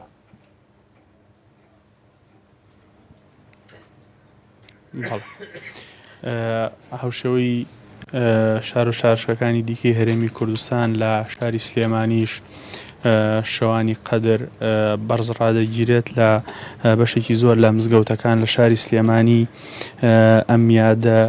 گرنگ و گەورەی مسلمانان زیندوو دەکرێتەوە. دەمەوێت لەگەڵ مامۆستا عەبدولحەمید بەرزنجی قسە بکەم بزانین گرنگی ئەم شەوە چییە بۆ لەم دەشەوانەوە دەست پێەکەن. مامۆستا سڵاوی خۆی گەورە و لێبێت ئەگەر پێمان بڵێ ینی بۆچی ئەم دەشەوە گرنگەوە شەوە تاکەکان شەو جووتەکان جیاوازیان چییە و بۆچی تەکیدیش لەسەر 27 کراوەتە ئەگەر بە کورتی بۆمان ڕوونکەیت؟ بەناوی خوای بەخشندەی میهرەبان سڵاو و ڕێز و حورمەتی تایبەتیم بۆ جەنابتۆ بۆ تەواوی بینەرانی بەڕێز و خۆشەویست داواکارم لە خوای گەورە خوا تاعەت و عیبادەتی هەموو لایەکمان قبول کات خوای گەورە لە ئازادبوان و لە خۆشبوانی مانگی ڕەمەزان حسابمان کات خوای گەورە لە خێر و پاداش و بەهەری شەوی قەدر بێبەشمان نەکات. طبعا شەوی قەدر یەکێکە لەو شەوانی کە خوای گەورە سوبحانەهو وتعالە لە قورئانی پیرۆزدا بە گرنگیەوە باسی کردووە بەڵکو یەکێک لە سوورەتەکانی قورئانی پیرۆز کە قورئان 114 سوورەت ناوی سوورەتی ئەلقەدرە لەبەر گرنگی و بەها و نرخی ئەو شەوە. قورئانی پیرۆز پێمان دەفەرمێ ئەم شەوە بۆیە گرنگە لەبەری کە قورئانی تێدا دابەزیوە ئینا ئەنزەلناه فی لەیلەتی القەدر لەبەرەوە خوای گەورە خەڵاتێکی تایبەتی داناوە بە ئومەتی پێغەمبەر صلی الله عليه وسلم لەو شەوەدا کە بۆ خۆی لە قورئانە دەفەرمێ لەیلەة القەدر خەیر من ئەلف شەهر هەر کەسێ شەوی قەدر زیندوو بکاتەوە و ئیحیای بکات و کار و کردەوەی چاکە و عەمەلی ساڵحی تێدا ئەنجام بدات بە دڵنیاییەوە خێری ئەو شەوە زیاترە لە عیبادەتی و چاکەی هەزار مانگ. بۆیە مسلمانان بەڕاستی الحەمدولیلا لە کوردستانی خۆشەویستمان خوای گەورە هەمیشە ئەم وڵاتەمان ئاوەدان کات و بە خێر و بەرەکەتری بکات. مسلمانان بە ڕێژەیەکی زۆر الحەمدولیلا لەو شەوانەدا هەڵ ئەسن بە زیندوکردنەوەی ئەم شەوە پیرۆزانە و عیبادەتی تێدا ئەنجام ئەدەن و سوپاس بەخواش مزگەوتەکانیش لە فەزلی خوای پەروەردگار بە زیادبێکەوە کراون بەڕووی مسلمانان و نوێشوێنانە و پەرستش و عیبادەتی تایبەتی تێدا ئەنجام بدرێت. چی دوعایە لەم شەوانە گرنگە کە مسلمانان بیکەن؟ بەڵێ والله طبعا دوعا زۆر گرنگە، دوعا هەموو دوعا بۆ خۆمان و هەروەها دوعا بۆ مسلمانان و هەروە بۆ هەموو خەڵکیش بەگشتی بە تایبەت ئەم شەوە شەوی لێخۆشبوونی خوای پەروەردگارە تەبارەکە و تەعالا بۆ بەندەکانی وەکو دایکی مادەران عایشە خوای لە ڕازی بێ فەرمووی پرسیاری کرد لە پێغەمبەری خوا عەلەیهی سەڵات وسەلام کە چی بکەم و وەلەو شەوەدا چ دوعایە بکەم؟ فەرمووی بڵێ اللهم إنك عفو تحب العفو فاعف عني، یعنی خوایان تو عفو لێبوردەیت و عفو لێبوردەیشت پێ خۆشە، یا ڕەبی خوایە عفومان کە، یا ڕەبی خوا لێمان خۆش بی. لەبەرەوە لەم شەوەدا وەکو قورئان دەفەرمێ فیها یفرق كل أمر حەکیم زۆر بڕیاری گەورە و گرنگ لەم شەوەدا بڕیاری لەسەر ئەدرێ بۆ ئینسان کەوا گرنگە لەم شەوانەدا کاتێک تەرخان بکات بۆ دوعا و نزا و پاڕانەوە لە خوای پەروەردگار. زۆر سپاس کە لەگەڵ ما بوو، سپاس بۆ وتەکانت، سراحەتی خۆرگە زۆر سپاس. بەڵێ مسلمانان لەم شەوانەدا زیکر و قورئان خوێندن و عیبادەتەکانیان چڕ دەکەنەوە کە کۆتا دەشەوی مانگی ڕەمەزانە کە بە شەوانی قەدر ناسراوە. بەڵێ ئارام سپاس بۆ تۆ ماندوو نەبیت، دەچینەوە لای همجي دعاء بكين هميو تأكي سنة اللهم إنك عفو كريم تحب العفو فاعف عني فاعف عنا. هميو جمع وإيش الله اللهم آمين اللهم آمين. ما مستعان في جوري هر سر بحثي مذهب وفقه في جنبنا نوف كردستان هذا شيء كلا جوري هم مريفي واجين مريفي اللي في قرآن شد في حديث شد بيرو كنا فون مذهب وفقه الكردستاني أو شوية باش ريكه راست ما جرتيه يانجي كلا جوري هم درك كبير أنا زانم كوا لە ڕاستیدا ئێمەی کورد ئەو بەپێی ئەو سەرچاوە مێژووانی کەوا هەمانە زۆر خزمەتی مەذهبی شافعیمان کردووە و لە هیچ سەردەمێ لە سەردەمەکانە بۆ چوونی ئیمامی شافعی لە ئاداکردنی عیبادەتەکانمانە نەبووەتە زەحمەت بۆ میلەتی کورد. بەریشی دەوسەبیە نوکەژی بەڵێ ئێستا ڕەمزانتەنیا لە مەسەلەی دەستنوێژی نێوان ژنومێن ئەوش هەل کراوە ئێمە وەکو ڕەئی دۆم وەردەگرین ڕێی دۆم وەردەگرین ئێستا ئاسایی بۆتەوە خەڵکانێک هەیە ئەو دەقیش وەرناگرن دەستنە سەر مەذهبی حەنەفی وەکو ئیمامی نەووی دەفەرمێ ئێمە وتمان دوو ڕەئیە دەتوانین مەذهبێکی محەدەد بۆ خۆت دابنێ ڕەنگە بۆ مەشەقەتی ژیانی ئەم ڕۆژە قورس بێ ئیش بە مەذهبێ بکەیت. بەڵام ئێمە ڕەئیەکەی تو دووەم دەتوانی وەرگری من ئازادم دەتوانم ڕەئی یەکەم وەربگرم کە مەذهبێکمە بێ، بەڵام ئازاد شم لەوەی کەوا عولەمایان ڕەئیان لەسەرێتی کە بتوانم مەذهبەکەی دووەم وەربگرم دەستنوێژ ناشۆمەوە بەزمان ئەوەیە. فلە کوردستان الحەمدولله ئێمە مامۆستایانی ئاینی بەڕێز دام و دەستگاکانی مەسەر ئێمە لە وەزارەتی ئەوقاف و کاروباری ئاینی یەکێتی زانایانی ئاینی ئیسلامی دائیمەن بۆ چوونەکانمان متفقە لە ناحیەی مەذاهبی عقائیدیشمان هەیە. مەذاهبی عقائیدی مەذاهبی ئەوەیە کە چۆنێتی بیر و باوەڕ و بڕواهێنانمان بەخوای گەورە بە ڕۆژی دوایی بە سیفاتی خوا بە مسلمانان بە ئاینەکانی تر دائما لەگەڵ مەذهبی شافعیە نزیکین و لە عەقیدەیشە لەگەڵ مەذهبی ئەشعەریە بۆ چوونەکانمان یەکە، یعنی خۆمان تەحسین کردووە لەگەڵ ئەشعەریە نزیکە. بەڵێ ئێمە جێبەجێی فەرمودەکانی ئیمامی ئەشعەری دەکەین و مەذهبی شافعیش کە لە کوردستان هەمانە ئێستا بۆ نمونە سەبرا سەلەفیەکانمان لەسەر مەذهبی حەمبەلین لە کوردستانە، بەڵام ڕێژەکەیان یاخود ئەو ڕێژەی کەوا لەکو میلەتی کورد باز دەکەم زیاتر 1995 زیاتری هەر ئیمامی شافعی بە مەرجعی خۆیان دەزانن فتوواکان و بۆچوونەکانی جا ئیمامی شافعی کە باز دەکەم من حەزەکەم خەڵک مسلمانان ئەوەش ڕوونکەمەوە بۆیان کە دەڵێن مەزهبی شافعی شەرنی ڕێی ئیمامی شافعی بێ لە سەردەمی ئیمامی شافعیەوە تا ئەم ڕۆژە و تاکو قیامەت هەر کەسێ ڕێیەکی لە مەزهبی شافعیادابێ بە شافعی حسابە باشەما مەسە لەو بنێوەدا پرسیارێک وابزانام دەبێتە دوا پرسیارەگەر هاوکارانمان دەخل بدەن ینی جاری وایە لە ڕێیەکدا ئیمامی شافعی ڕەحمەتی خوای لێ بێت پشتی بە حەدیثێک بەستووە ڕەنگە حەسەن بێ حەدیثەکە یان بەڵام لە تەواو نەبێت یان بەڵام لە حەنبەلیەکان حەدیثێکی صحیح هەیە ینی لەو کاتەدا ینی چ بکرێت ینی هەر دەست بێتەوە پشت بەم حەدیثە و بەم ڕێیە ببەسترێت یان تۆ حەدیثێکی دیکە کە بە تەواوی دیارە صحیح و ڕاستەکەی تا چ ڕادەیەەکە فەرمودەکەی جەنابەت زۆر دروستە منیش بە کورت و مختصری پێت دەڵێم ئیمامی شافعی کە قسەیەکی فەرمووە بەڵام حەدیثێکی صحیحمانەیە بەڵام شەرت نییە هەموو مەسئلەیەک حەدیثە صحیحەکە ئیشەکەم بۆ حەل بکە ڕەنگە بۆچوونی ئیمامی شافعی بۆ دەقی ئاەتەکەی قورئانی پیرۆز بۆچوونەکەی ئەو دەبێتە دەلیل لەبەرەوەی مجتەهیدە فەرمودەکەی پێغەمبەری خۆی فەرموویەتی هەر چوار مەزهبەکە و تویانە ئەگەر فەرمودەیەکی پێغەمبەری خواتان بەدەستگەیشت فەرمودەکەی پێغەمبەری خوا ڕاست و دروست بوو ڕێیەکەی من هەڵە بوو ئەوە ڕێیەکەی من وەرمەگرن فەرمودەکە وەربگرن بەڵام ئەگەر ڕێیەکی ئیمامی شافعی موافقی فەرمودەکە بێ یاخود موافقی ئاەتی قورئان بێ ئایا ئێمە لەو حاڵەتەیە چی لێ بکەین ئەوە زۆری لەسەر وتراوە بەڵام گرنگترین ئەوەیە کە ئیمامی شافعیش بە پێی تێگەیشتنی خۆی هەوڵی کار با بڵێن فتوواکانی مصر دەکرێت لەگەڵ ئەوانەی عراقی ئیمامی شافعین هەموو فتوواکانی کە داوێتی تەبعاً دوو مەرحلە لە ژیانی هەیە ئەو فتوانێک کە پێوترێت فتوای قەدیم فتوای جدید هەمووی نییە کۆمەڵی فتوای لە عێراقدا ژیە بەڵام چووە مصر کە ژیان و گوزەرانی خەڵکی بینی تەلەبەکانی لە دوای خۆی جیایان کردووەتەوە وتیانە ئەو فتوایە پەشیمان بووەوە فتوایەکی تری داوە ئەوەش دیارە لە کتێبەکانە هەموو باسکراوە الصلاة في وقتها قلب گرنگی هاتیە بەحەسکردن بەس ئەس مەذهب و بەحەسکردن بوو نمونە ئەم سەر کۆرین هەف کۆرێت مێوانجی هەر کۆبرایەک شولد کرد حتا نیفشەف ڤێڕۆناگە هات نوێژە خۆ بکرد حتا شتا ماڵ تەهدید بانگدا وی وەختی چ بکرد دیف مەذهب و چاوە هاتیە بەیدەوە ئەوە ڕەحمەتی مەذهبە ئیسلامیەکان لێرە بۆمان دەردەکەوێت کە بڕاوەتەوە ئەبێ ئینسان لە کاتی نوێژی دروستبوونی وەک کاتی نوێژەکەی خۆی بکە بەڵام وەکو حاڵەتی جەنابەت زۆر جار جەنابەت دیتە ناو ئیشەوە ئەو کامیرەیە بەدەستێوەیەتی ئیشەکەی وایەکەوە نوێژ نیۆڕۆ دەکا بەڵام عەسری پێ ناکرێ لەبەرەوەی کەسێ نییە کامیرەکەی بۆ بگرێ و بەسیش ڕادەوەستێ وەرسخشی لەسەر ئەوەی باشە ئەم دینەی من چۆن حەلێکا بووی یاخود نمونەی کەسێکی تر کاتێکەوە دەڕوە بە تایبەتی ئەوانەی کەوا مراجعی شوێنێک دەکەن مراجعی دائیرەیەکە دکتۆرێکە فڵانێکە شوێنێکە دەزانین نوێژێکی دەچێ مەجالی نیە بڕات و بێتەوە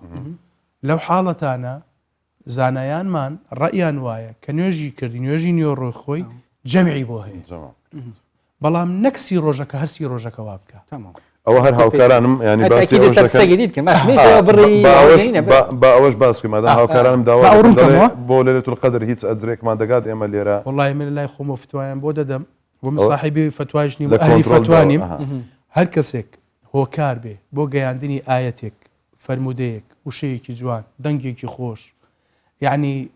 خێرێک بۆ خەڵکێک خوای تەبارەکە و تەعالی هەمان ئەجر بۆ ئەو کەسە دەنووسرێ کەوا لە مزگەوتەکەیە و عیبادەتەکەیە چونکە ئێوەش عیبادەتن ئێوەش خەریکن یعنی ساو قسانی من کە باسم کرد ئەو هەموو حەدیث و ئاەتە ئێوە هۆکارن کە بۆ گەیاندنی وەخوای تەبارەکە و تەعالایش ئەوەندە سەخیە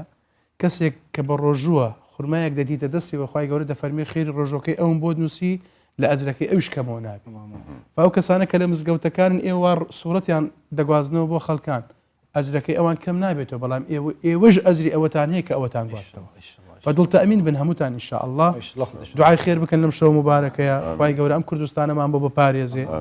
وەخوای گەورە هەموو خێر و خۆشی بڕژێنێ بەسەرمانە نەخۆشی و بەڵای خراپمان لەسەر لابەرێ هەر ئەوە بەگەشتی و بەخۆشی و بە پێکەرینەوە بتان بینین ئینشاء الله و دڵتان زۆر تەمین بێ العمل عیبادە إن الله خوای تبارەکە وتعالى ئەوانەی خۆش دەوێت کە ئیشەکەن کە کارەکەن و ئینسان لە کاتی کارکردنە هەر ناڕەحەتێکی بەسەرا بێ خوا ئەجری بۆ دەنووسێ و قسەکانتان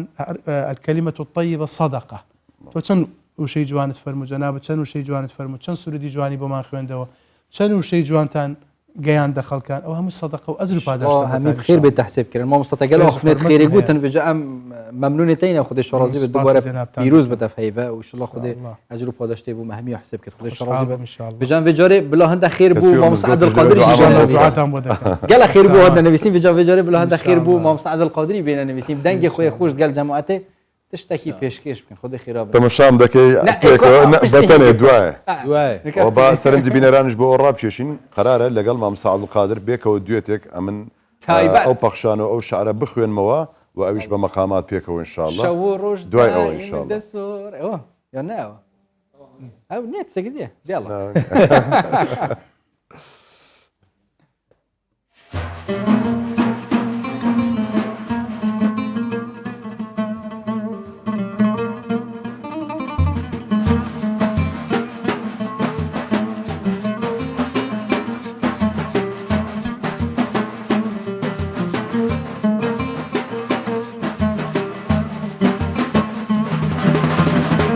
شیرینم لبارسی امروکا میلد نیا امروکا میلد نیا روحی شیرینم لبارسی امروکا میلد نیا امروکا لطف نیا نوری بنای ساوکانم پیم بلیس و سمسیا پیم بلیس و سمسیا پیم بلیس و سمسیا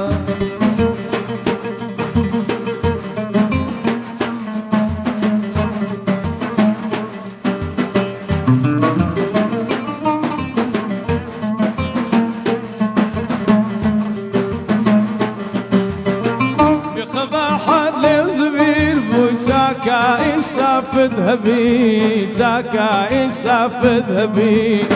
بقباحة لمزبير بوي ساكا إصاف ذهبي ساكا إصاف ذهبي هتدمر من محالة روين بلو قافية روين بلو قافية روين بلو قافية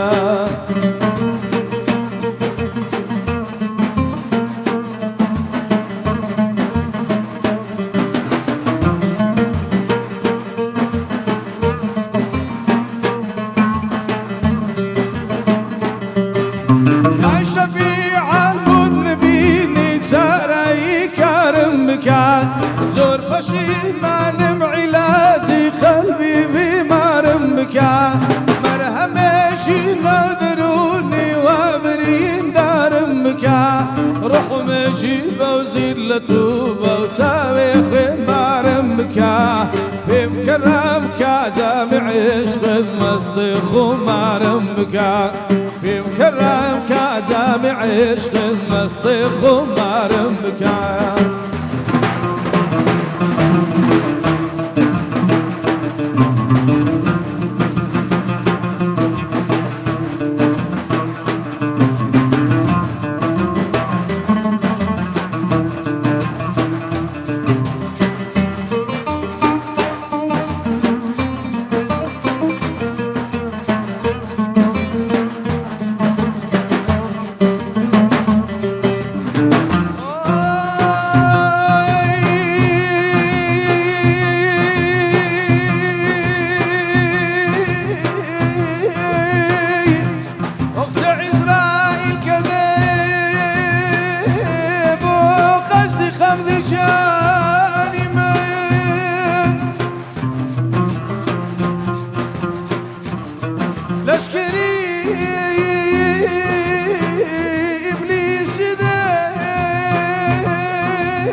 هزار وجاني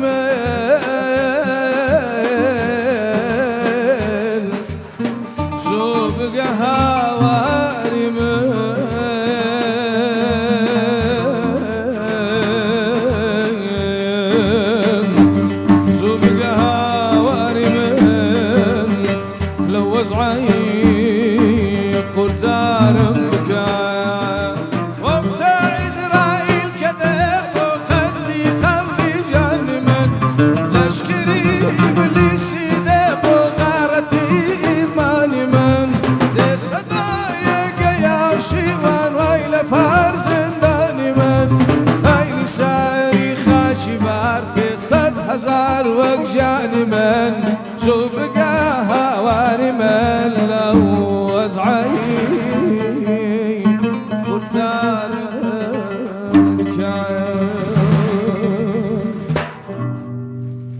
يا خوا بخير يا برا وي خدي خيرات بس وي هربجي دستين گوش خوش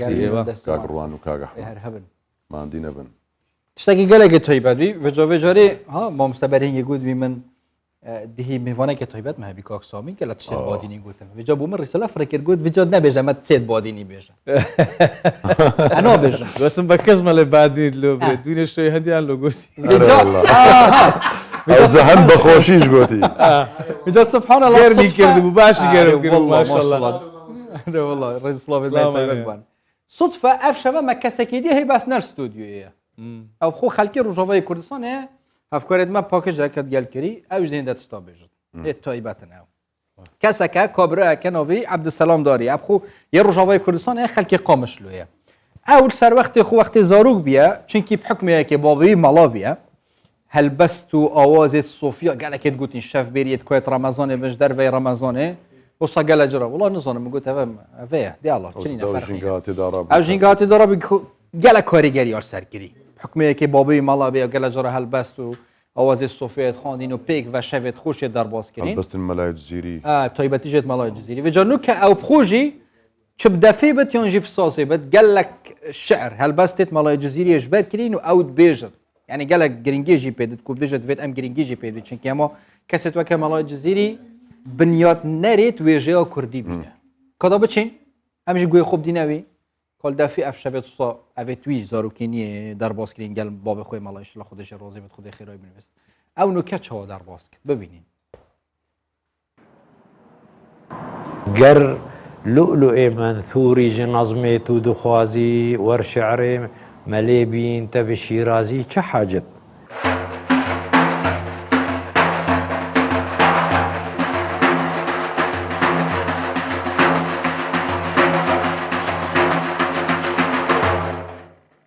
حواء دم ديسا أزم هم مريم وعيسى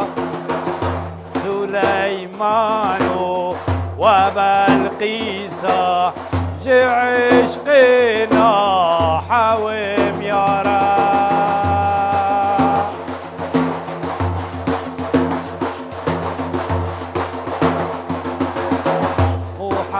محمدها تم عراجي يقين هرأس أوم يا رب دسيني شو بوهاجي جنور وبا توم يا رب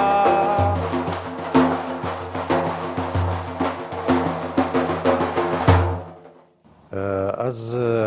عبدالسلام داري ما جباجاري قامشلو ما بابي ملعلي داري كسكي ناس كريه القامشلو براستي اد جينجه كدرابون جينجها ملاد جوات وشفير كي ملاد شدبون ودهاتن او هالبستن ملاي زيري بوا آوازن صوفيات قوتن براستي دماغ او آواز بوی رنگی دهاتن گوتن مروفت کت روشا مستبونه بلکی ملاي زيري اوي بنيادا ادب كردي دانيه ونوي تند بدود جا احمدي خاني سيابوش وقالك هن زنجيرك دودريج جوا هالبستاني مي مظن ايقود كلاسيكي ده قالك كاركرن وبنيادا ادب مداني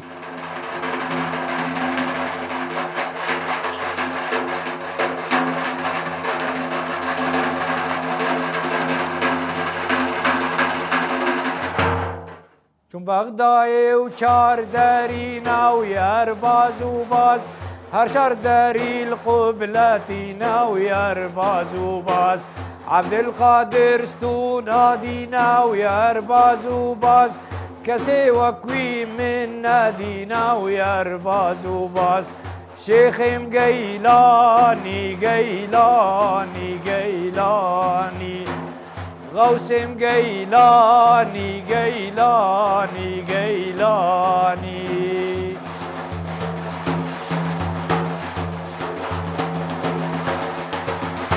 از بوم عاشق ملای جزیری و مهروها آواز کرن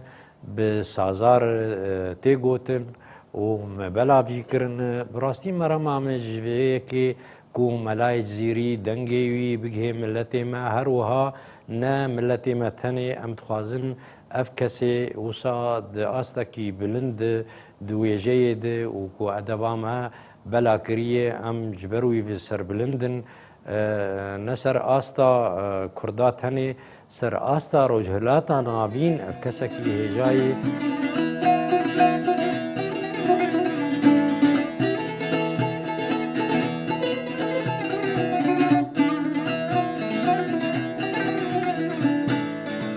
يكادي عشقيك بيت عاشقانيك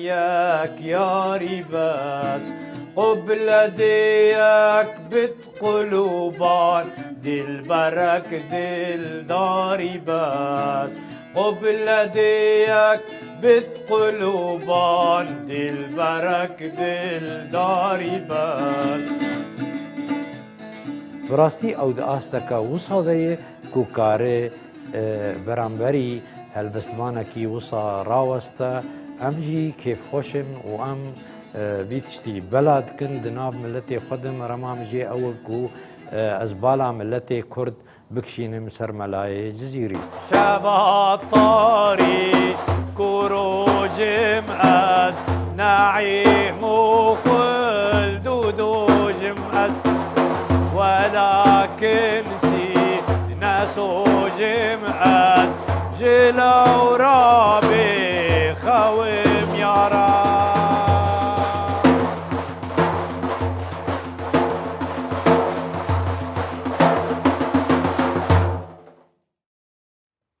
وای خدای خیرا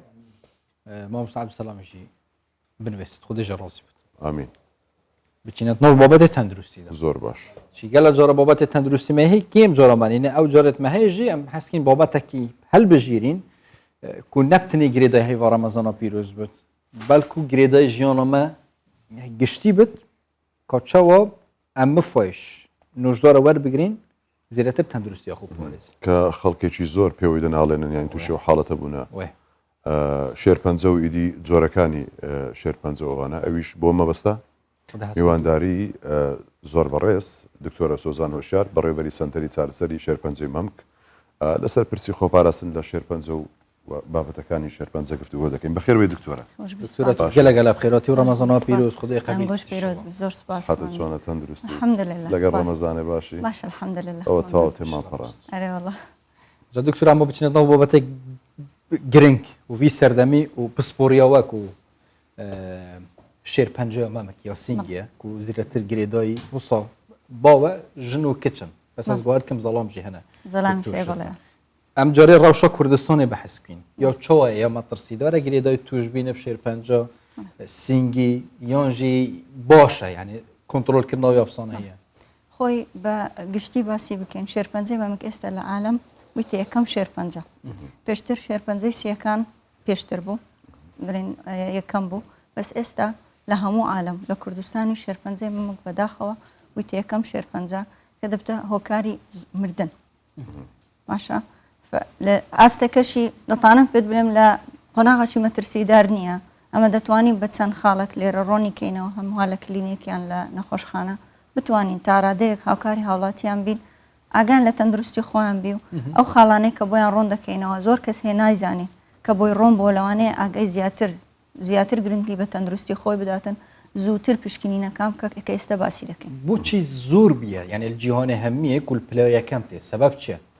هۆکارەکان گەلە زۆرە دەتوانین باسیەوە بکەین هۆکاری خواردن مثلەن ژیانەکی تەندروستمان نییە قەڵاوی زۆر بووە مادەی کوحولیەکان هەروها چەند خاڵک هەیە کە ئەمە تەرکیزی لەسەر دەکەین بە تایبەتی لە بۆ ئافرەتان مثلەن ئەوانی حەبی بەرگری سک دەخۆن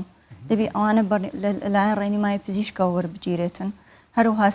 سک پڕبوون مەسەلەن ئەو ئافرەتێک کە سک پڕ دەبیتن کە چەند دەتوانانی سک پڕ بیتن چکە ئەوە دەبتە هۆکاری شلەژانی هۆرمۆنات کە دەبتە مەترسیدار مەتەلەن ئەوانی منداڵیان نابیتن چونکە هۆرمۆنەکە ناوی ئیسترۆجینە ئەوە دەبتە هۆکاری سەرەکی لە بە توشبوون بە شێرپەنجەی مەمەکە باشە دکتۆرە ینی بەر لەوەی بچین نێو تەفاسیلی ئەم نەخۆشیەوە ینی خۆپاراستن چۆن نییە چ بکرێت ینی بۆ ئەوەی بە تەواوی خۆمان پارێزین لە شێرپەنجە بە شێوەیەکی گشتی ئەمە دەبێ باسی ئەو هۆکارانە بکەین کە تووشی شێرپەنجە دەبێن وەکو تازە ئاماژەم پێکرد میترین شت ژیانەکی تەندروست ئەمە زۆربەمان ژیانی تەندروستمان نییە خواردنی تەندروست قەڵەوی مثلەن قەڵەوی خاڵێکی زۆر گرنگە و مەترسیدارە لە بۆ ئەوانی نەک شێرپەنجە بە تایبەتی لە بۆ هەموو نەخۆشیەکان هەروە وەرزشکردن چەند زۆربەی ئافرەت لە کللتوری کوردەواری وەرزش ناکە وایانە هەروەها ئەو هۆکارانی مەسەلەن کە باسی دەکەن شیرنەدانی سروشتی ئێستا بە جۆرەی ئەو ئەزمونێکی ئەمن لەگەڵی بوویمە زۆربەی ئافرەت شیردانی سروشتی ناکە تااقەتی نییە یان دە لە منداڵەکە نەی خوارد ئەوانە هەموو دەبتە هۆکار لە بۆی خاڵک بی کە زیاتر ئافرەت تووشی شێرپەنجە ببیتن باشە لە ینی شێرپەنجە ئەگەر باسێکی شێرپەنجە بکەی ینی بۆ هەم بۆ ئێمەش و هەم بۆ بینەرانی شێرپەنجە چییە ینی بەچی زیاد دەکرێتەوە لە نەخۆشیەکانی دیکە خۆی هەموو خانەك دابەشی ئاسایی هەیە کە پێ دەگوترێ مەڵتیپلیکیشن یەک لە قۆناغی دابشکردنی ئەو خانانە شڵەژانێک دروست دەبی یان میوتیشن پێ دەگوترێت تەفرە کە ئەوە دەبتە هۆکاری دروستبوونی خانەکی نایەسایی خانەکی نایەسایی دێتن لەگەڵی سەبر دەبتە تۆپەڵێک وەکو گرەیەک دروست دەبیتن کە پێ دەگوترێت شێرپەنجە ئەوەیە کە دروست دەبێت چارەسەرەکانیشی ینی وەک باسکرە کە پلەی هەیە ئەو بزانم دەرەجە 1 و 2 3 و 4 هەیە ئەمانە چۆن ئەم پلانە مەسەلەن پلەی یەکەم بەس دروستبوونی گرەیە پلەی دووەم دروستبوونی گرێ و هەندێک لەو دەوروبەری تەشەنە دەکاتن پلەی سێم ئەگە باسی شێرپەنجەی مە بکەین لە مەمکەکە دروست دەبی تەشنە دەکات لە دەوروبەری هەروە تەشنە دەکات لە بۆ گرێکانی بنباڵی گرێ لیفیەکان پلەی چارەم تەشنە دەکات لە بۆ هەموو جستەی مرۆڤەکە زیاتر تەرکیزەوە سەر شێرپەنجەمە بکە یعنی سنگیە یعنی ئەس بجارێ بزانم باشە ژنن زیاتر توش بن یانجی کچی توش بن مەسەلەن بەریاشیکردنێ و زار و بین و چیکێتە بەحسەوەندەی کرد و شیرین ئەودنە زار و پێ تنیوەیە ژنتنی حاڵەتەکە بوو منداڵێک هەبدە ساڵ بوو هەبدە ساڵ ئەوە نووسرا تقریبان 4-5 ساڵ پێش ئێستا یەک لە دکتۆرە بەڕێزەکانی لەگەڵمانداوام دەکە ئەو تەشخیصی کردبوو خۆی یەکەم شت دەتوانین باسی ئەوە بکەین کە بوونی ئافرەت خودی ئافرەت سەتانەهەتن و لە ئافرەتان دەبی لەبەر ئەو هۆرمۆنانەی باسمان کرد سەتایەک لە پیاوان دەبی ئەوە یەکەم هۆکار دووەم لە ئافرەت باسی دەبی تەمەم بکەین لە پاش تەمەنی 40 ساڵی بەرەو سەرەوە ئەگەری زیادبوونی توشبوون بە شێرپەنجە دەبیتن ئەوە دووەم خاڵ سێیەم کەوتنی سووری مانگانە واتە تاخیربوون لە سووری مانگانە زووتر ڕاوەستانی سووری مانگانە لێم دەپرسی هۆکارەکەی چییە دەگەڕێمەوە خاڵی سەرەکی کە باسی شڵەژانی هۆرمۆنات دەکەین کە ئیسترۆجین هۆرمۆنەکی ئەساسیە بۆ دروستبوونی شێرپەنجە کە ئەتوو زووت مثلەن تاخیر تووشی سووری مانگانە بوو یان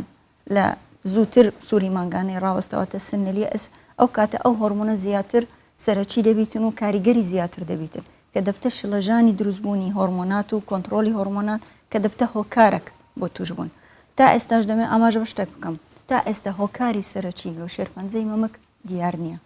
بەس چەند ڕێگە خۆشکەرەکەی کە ئەو خاڵانەی باسی دەکەین وەکو تەمەەن وەکو ڕەگەز مێیی مەتەنەن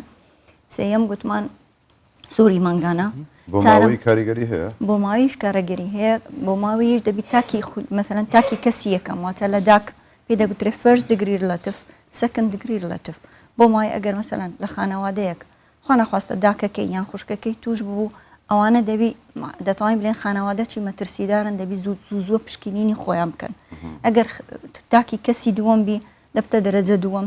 هەمان شت پێیان دەڵێن ئەمە بە هەموو کەسێک دەڵێن لە بۆ هەمووتان مەترسیدارە چکە هەمومان لەوانەیە لە ناکاوڕە توشبین و ناشزانانی سەبەبەکە چیە لە یەک لەحزە ژیانەکە هەموو دەگۆڕێن دەستە پشکنینەکی ئاسایی یان گرەیەکی هەیە 2 ساڵە نەهاتیە دێ دەبینی گرەی شێرپەنجەیە بە هەموو ژیانی دەگۆڕێتن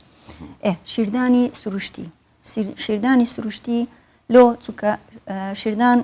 دیژەتەنە دروست دەکاتن ئەو دیژەتەنانە دەبتە هۆکارێک ناهێلی ئەو خانانە لە ڕێگەی نائاسایی خۆی دابش ببیتن. هەروەها خواردنەوەی مادە کحولیەکان کە خۆشبەختانە لە ناو کۆمەلگەی من نییە، بەس خواردنی تەندروست مثلەن خواردنی چەوری پێدەگوترێ چەوریەک لە هۆکارانەیە کە دیسان دەکاتە شلەژانی دروستبوون یان دابشبوونی ڕاستەخۆنی کاریگەر لەسەر شێرپەنجە دەبێت هۆکاری شلەژانی هۆرمۆنەکان و شێرپەنجە دروست بخۆی ئەساسیەکە وەک باسم کرد شلەژانی هۆرمۆن دەبتە سەبەبی هۆکاری دروستبوونی شێرپەنجە. دکتۆرە ئیشڵە هەمی ژێ دیر بم بەس مەسەرەن ژن کێچ هەر تەمەێکی حتا زەڵامژی یەکش ساڵی ئەو ژی ژمارەکە چاوە بزانت خودێنەکە دەستپێکەوەیە توشببینیش ڕەنگیش حەجمی ئێشانێکی چاوە بزانە بەخۆی ئەگەر بڵێن بێنە باسی قۆناغە سەرەتاییەکان بکەین هیچ نیشانەچی نییە بەس بەگشتی یەکەم خاڵ ئەوەیە دروستبوونی گرێ ئافرەت هەست بە گرێ دەکا بەس لێرەش هەندێک تێکەڵە بەس دەبی ڕۆنی بکەینەوە 1970 گرەی مەمەک شێرپەنجە نییە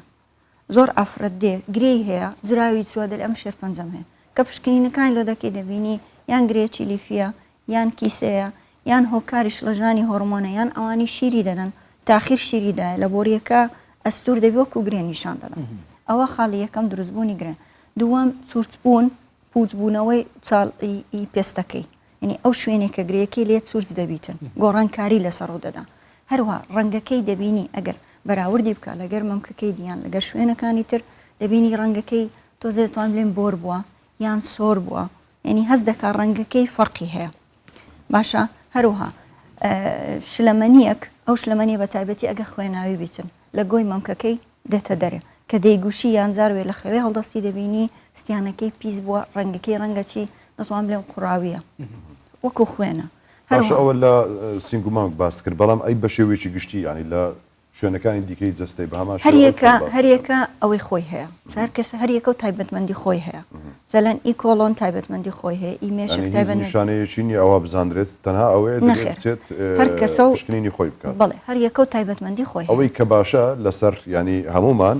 ماوەی چەند جارێک ینی بچین پشکنینی خۆمان 6 مانگ جارێک بۆ پشکنینەکە چی بێت جۆرە پشکنینێک ئەگە باسی شەرپەنجەی مامەک بکەم ئەمە بە خۆمان هەموو ئافرەتەکان دەدەین پشکنینی خودی مانگانە بکاتن دەلێ چ کاتێک دەکرێت هەموو ئافرەتەك سووری مانگانی هەیە لە هەفتەی دووەمی سووری مانگانە واتە ئەگە برین بە ئاساییەکی سووری مانگانی هەر ئافرەتێک لە یەک ڕۆژ تا هەفتەمین ڕۆژ ئەوە هەفتەی یەکەمە لە هەفتەمین ڕۆژ تا چاردەمین ڕۆژ باشترین کاتە بۆ پشکنینی خودی خۆی کە ئافرەتەکە مثلەن یان بەرامبەر ئاوێنە ڕاوە دەستیتن ئەوەل تەمشای هەردوو مەمکەکەی دەکا دەوروبەری مەمکەکەی گۆیەکانی مەمچی پاشان دەستی بەرز دەکاتەوە بزانی گۆی مەمکەکەی دەستە ژوورێ پیستەکەی گۆڕانکاری لەسرە گرەیەک دروست دەبیتن پاشان دەستی لە بن سەری دادنێ بە هەمان شێو تەمەشای هەردوو مەمک دەکا دوایە دەستی لە بن سەری دادن هەر ڕاوەستایە یعنی ئەمنەوە باسی دەکەم لەوانەیە 20 سانیەم چوو بە فەحسەکە یەک خولەکی دەبا لە هەموو ئافرەتێک بزانە یەک خولەک چەند گۆڕانکاری لە ژیانی هەموو ئافرەتێک دەکا ئەو دەستی ڕاستی لە بن سەری دادنێ بە دەستی چەپە پشکنین دەکا بە مەرجێک بە سەری پەنجەکانی زۆر ئافرەت دێ بە هەموو قووەتی خۆی دەستی لێ دەدا هەز دەکە هەموو مەمچی گرەیە دڵە ڕاوچێت تا سبەینێ نانویتن سبەینێ دێ دەلێ کە فەحسی دەکەی دەبینی وانە مهمترین خاڵ ئەمە باسی ئەو سەر سێ پەنجەیە دەکەین پاشان ئەو جە بە شێوەی یان خڕی یان ڕاست و ڕاست ئەو هادێ یان خەت لەگەڵی دێتن هەتا بنبالیشی پشکنین دەکا پاشان بۆ مەمچی ملێن ڕاستی بە هەمان شت دەستی ڕاستی لە بنسەری دادنێ بە دەستی چەپە پشکنین دەکا ئەو ئافرەتانی قەڵاون دەتوانن بالیفەک لە بنسەریاندانێن بە درێژبوون ئەو فەحسە بکەن بۆیان زیاتر ڕۆنتر دەبتەوە ئەمە ئەوەندە خاڵەی لە بۆ ئافرەت کە پشکنینی خودی مانگانە گرنگترین خاڵە بۆ خۆپاراستن لە شێرپەنجەی هەیوانە بێتەکردن بەڵێ هەموو مانگەک دەکرێتن پاشوەی هەر ئافرەتێک کە تووشی سووری مانگانە بوو دەبی ئەو پشکنینە بۆ خۆی بکاتن پاشان خۆ 6 مانگ جارێک باشترە هەر ئافرەتێک بچی پشکنین لەلایەن پزیشک بکە کە پشکنینی لەلایەن پزیشک کرد بە جۆرەی ڕێنمای پزیشکە کە پێی دەلێت تا چ کاتێک بێتەوە یان پێدا لە 6 مانگی بێتەوە با بێن باسی پشکنینی تیشک بکەین کە زۆر باوە لە ناو خەڵک تیشکی مامۆگرافی تیشکی مامۆگرافی گرنگترین قۆناغە بۆ دەستنیشانکردنی شێرپەنجە بە تایبەتی شێرپەنجەی پێشوەختە واتە ینی زووتر ئەمە دەستنیشانی بکەین کە چەند زووتریش دەستنیشانی بکەین طبعاً قۆناغی چارەسەری ئاسانترە تەکالیفی کەمترە لۆ نەخۆشەکەش ئاسانترە زووتر چادەبتەوە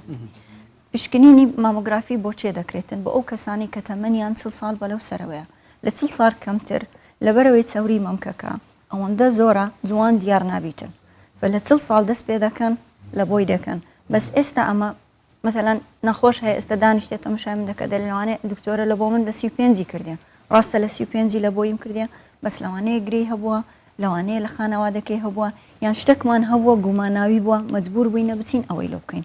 لێم دەپرسی ئەو ئافرەتانەی کە ناتوانن مامۆگرافی بکەن و تەمەنیان 35 ساڵە یان 30 ساڵە ئەوانە چیان لە بکەین ئێستا خۆشبەختانە ڕەنین مغناتیسی هاتیە تیشکی ڕەنینی مغناتیسی تایبەتمەندە لە بۆ مەمەک کاتەکی دیاری کراوە بە هەمان شێوە لە شەشەم ڕۆژی سووری مانگانە تا چاردەمین ڕۆژ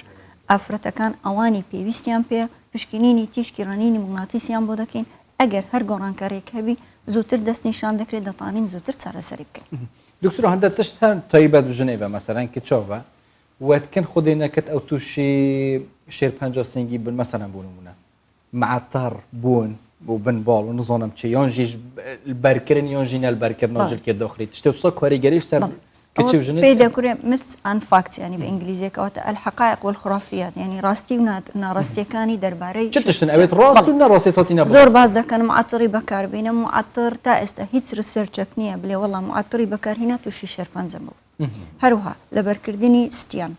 زۆر ئافرەدێ دەر ئەم لەبەر ناکەم پێمیان گوتێت تووشی شێرپەنجە دەبن نەخێر ستیانێک ئەگە زۆر توند بوو طبعا کە توندی دەکات و خێنەکانی جوان لە بۆ نایە تووشی تەسکی دەکات نه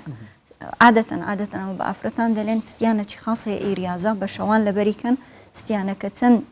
مەمکەکانی گرت و توندبی ئەوەندە باشترە لە بۆی هەروها مەسەرەن باسی دەڵێ وەڵا ئەمن شێرپەنجە مەسەرەن معدیە واتە لەو نەخۆت گوازراوەیە شێرپەنجە گوازراوە نیە زۆر جار لە خانەوادە یەکێک تووشی شێرپەنجە دەبینی هاوڵەکانی هەمووی دێن بە ترس و لەرز دڵە ڕاوچەیەک دکتۆرە ئەمە توش دەبین ئەرێ دکتۆرە مڵاکمان جوداکەینەوە ئەرێ دکتۆرە قاپ نە ئەوە گوازراوە نییە یان مەسەلەن دەڵێ وەڵاهی ئەمن ناچم تیشتی مامۆگرافی بکەم چکاکە بچم تیشتی مامۆگرافی بکەم تووشی شێرپەنجە دەبم ڕاستە تیشک کە ئەو خاڵەمان لە بیر چوو باسی بکەین ئەوانی بەرکەوتەی تیشکن زۆر بەرکەوتەی تیشک دەبن بە تایبەتی ئەو مثلەن ئەو مۆزەفانەی لە سەحا ئیش دەکەن ئەوان جیهازەکیان هەیە 6 مانگ جارێک نسبەی ئەشعەکەی لە جسمیان قیاس دەکەن ئەگەر گەیشت بە ئەو حەدێک کەمە ترسیدار 3 مانگ ئیجازەی دەدەنێ بستەوەمان ئەمە بجگە لەو تیشکای ئەو تیشکەی دیکەش نازام لە راپۆرتێکدا بەرچاوم کرد نازام تا چەند ڕاست ئەگەر بۆم ڕاست بێتەوە ئەو تیشکەی وەکو پشکنین لە زۆربەی دایرەکان هەیە کە دەچیت بۆی بزانی کە شتی قەدەغەکراوت پێ نیە ئەمە تا چەند کاریگەری هەیە ئەوە هەر هیچ کاریگە وەکو باسم کرد ئەوە ڕاستی و ناڕاستێک ینی کێشەی هیچ کێشەنێ بەس بۆ ئافرەتی سکپڕ نابی لە بەرەوەی تیشکە لە بەم مناڵەکە ئەو بەناو جیهازەکە ناڕاتە باشە دکتۆر ینی پرسێکی دیکە ینی وەدامانەکە کەسەکە ینی ئەوانەی کە توش بوونە پلەکانیان ئەو پلانەی کامیان ئەو هیچ یەک و دوو دەگوترێکە چارەسەری ئاسانترە بەڵام پلەکانی دیکە 3 و 4 ئەوان چارەسەر دەبن خۆشبەختانە شێرپەنجەی مەمەک زۆر چارەسەری زۆر باشە و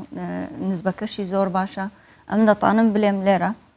بە نسبەت ئەو نەخۆشانەی کە یاندان بینین لە بینی 98 تا 99 چا دەبنەوە ئەوانەی کە تەشەنەیان کردو ئەوانی تەشێنەیان کردێ خۆشبەختانە هەموو عیلاجێک ئێستا هەیە ئەو ڕێنمایانەی ئەو پزیشک کە دەداتە نەخۆشەکە ئەگە بە جۆرەی ئەو ڕێنمایە بڕوە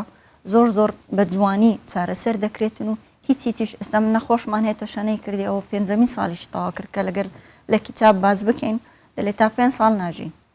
مشکلەی ما دەچی گوگڵی دەکاتەوە گوگڵەکەی دەکاتەوە ئەوەی لە گوگڵ نووسرا لەسەر خۆی تەطبیق دەکات ئەوە دروست نییە چونکە ئەوەی گوگڵ دەداتێ فەرقی هەیە ئەوەی لەگە دکتۆرێک ئەزمموی هەبی و لەگەر نەخۆشێک ڕاستەوخۆ قسە بکاتن و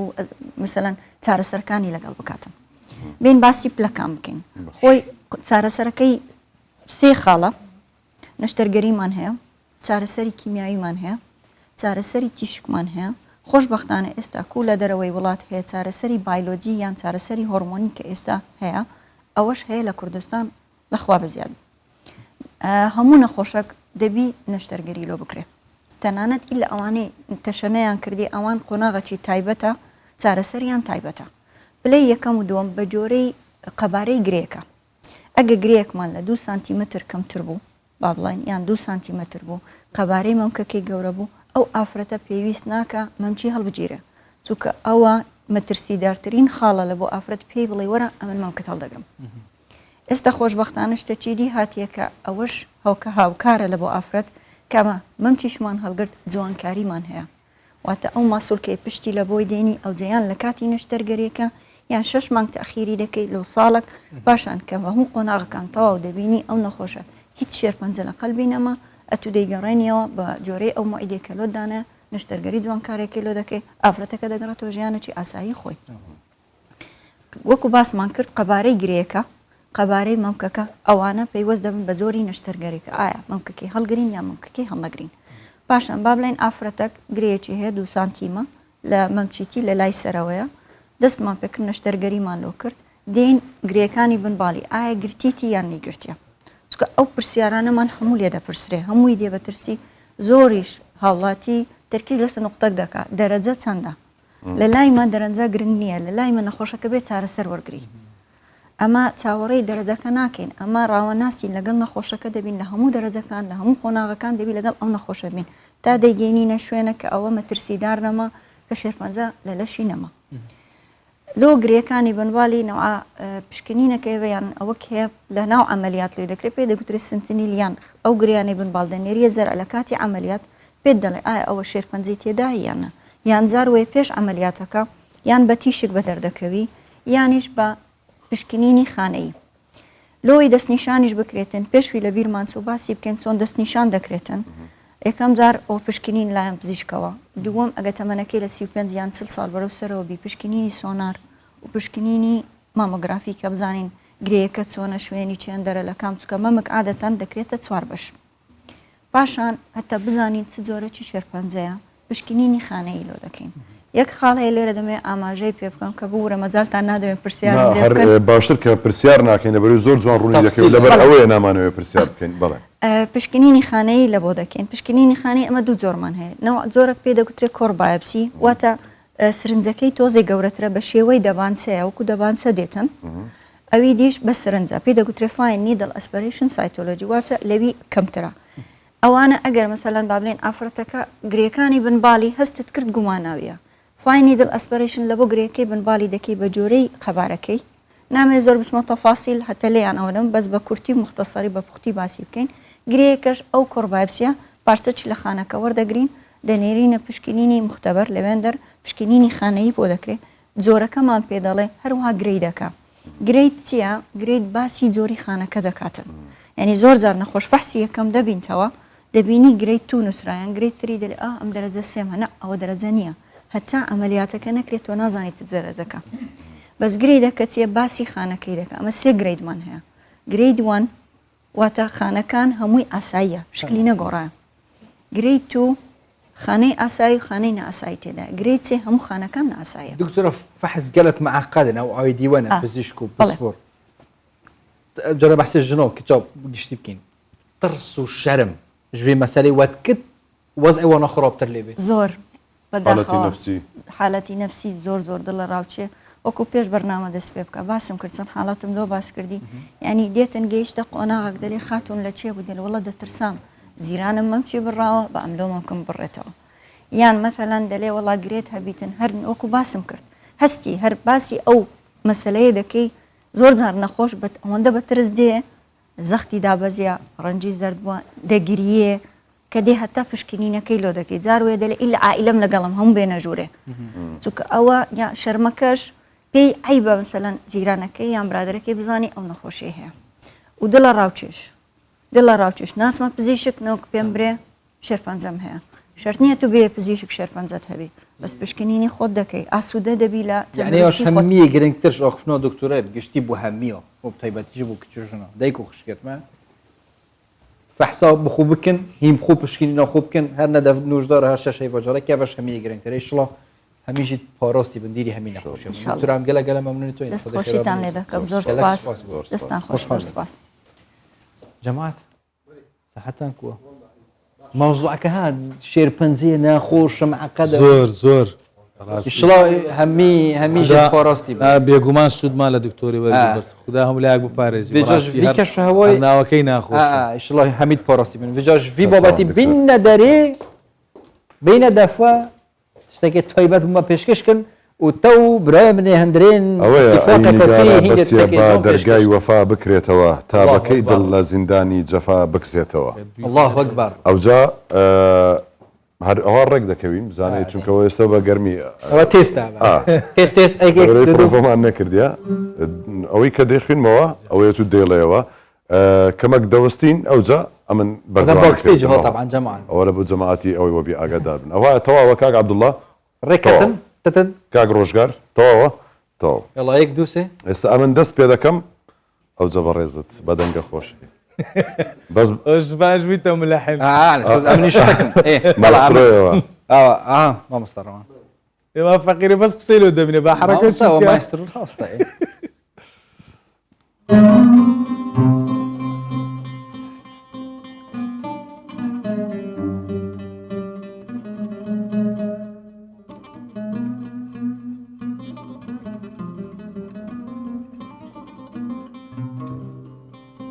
ئەی نیگارە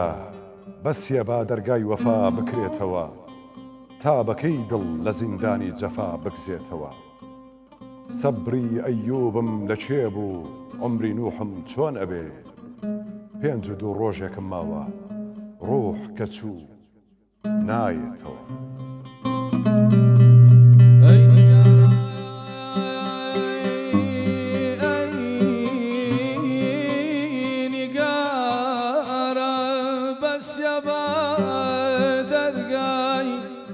وفا بکرێتەوە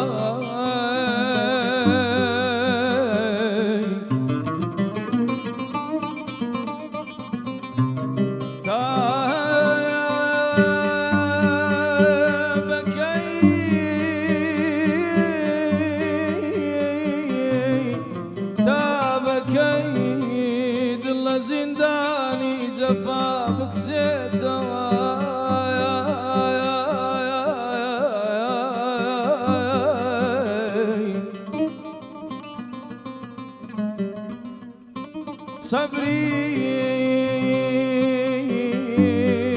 صبري أيوبم لشيب قربان عمري نوحم شون بيت شون بيت شون بيت بيجد روجك ما بيجد روجك ما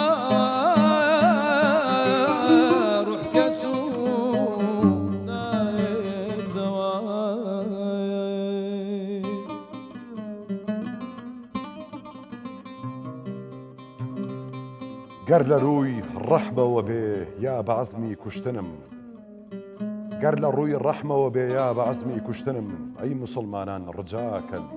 تو خوددا بایار بێتەوە دڵ لە قەیدی زولفەکەت هێندەی پەشێوی دیوە تا نەفەس ماوە مەفەرموو جارێتر نایێتەوە گەر لە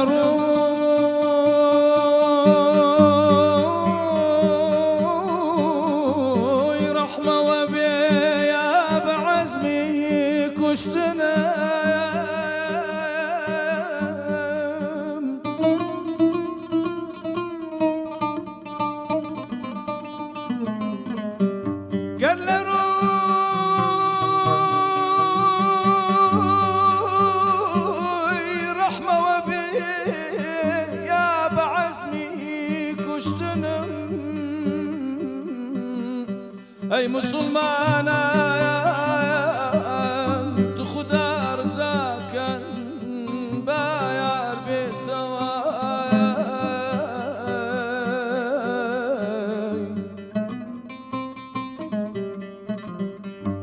ضل قيدي زلفكت هندي بشاوي ديوان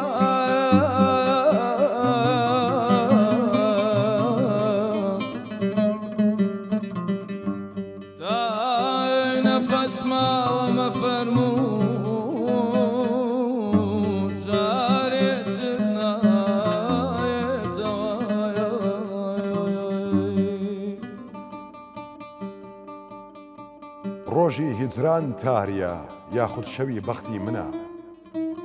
ڕۆژی هیجران تاریە یاخود شەوی بەختی منە یا لەسەر زولفی شێواویەتی دێو دەخولێتەوە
دەنگ خۆش شڵۆ خودی شوە هەردووکە ڕۆزی بەس ئەمنیش دەورەی زۆر باشم هەبوو ها حتمان ئەمە نەبوو ها بە جوانی نەدەڕۆی ئەت لێرە نەبای هەر نەدەبوو ئەدی کو شڵۆ خودی ڕۆزی دەوری تو بارزە ئەدی کو لە هەموو جیەک ئەمن دەبیت دەورم هەبی حتمان بێت و هەر خۆش جارێکەوەدی خودی حەز کرد ئەز و برێ خۆ پێک بە ئەری ئەو شتە چ لێ هاتەوە ئەو بادینیە گوتت شعرەکی بادینی دەینم و پێکەوە دەخێنین و برا باش برادران هەموو داوا دەکەن دەڵێن کاکە تو شتەشی بخینەوە کورە دەرێم ئەمە دەنگم ئێوە شتانە نییە بەس دەگۆڕم چکە دوها منداڵ بووم دوبلاژ شتیواشم کردو ئەزە بینە هەندێک دەگۆڕم باش ئەی خودا نادەی بڵێ خودێ ئەی خودێ یا خودێ شتەکەت بە چەند دەقەمەوەی نارە جەماعەت وڵا نەما وڵا با دوسێ دقیقیان لێ بەس دوسێ دەقەمان مایە ئەی تۆ بەشی عەرەبیەکەمان نما تۆ یامە دوسێ دقیقمە بەسەوە شتێکێک تایبەت دێ حاضرکن ئەمدی خۆترە خوازی ئازمان کردیە وەڵا بەتەمە جارە چ بڵێ کوردیە عەرەبیە ئەوە ئەوە هیچێ ئەو عەرەبیە فۆلکلۆرە کاگەندرێ فۆلکلۆرە شتێکی فۆلکلۆرە عامە ینی گشتی وتیان ینی تایبەت نییە بە ناوچەک بە کەسێک نییە ناوچەک سووری دیمەشقی ئەوانەیە خدای هەمووی گوتیتی مصری گوتی سووری لبنانی هەمووی گوتیتی عراقی کوردی هەمووی گوتیتی ئەو خوددا حەز کە دومێکی دێتە پێشکەشکردن بەمە خاترا خۆ بخازین نەوێرم ئەس نەوێرم کە بێژم تێکی کوردی بێژێکش خلاص ئەمە ئەم خاترە خوب خۆزین پۆشیوە 21 هۆتە پێش سێ دقەی چ برا وەختمان مایە ما تەقوا خودێ بکەن برۆ یاڵا دێ پۆشیوە 21 هۆتە پێشکەشکردن و خودش ڕۆزی بێت بوومە دعا بکەن پۆشیوە صحت بێت و سەلام عەلیکم سوبایش ساعتێکە دێنە خزمەتەوە کەرەم بکەن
خير من فوق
لك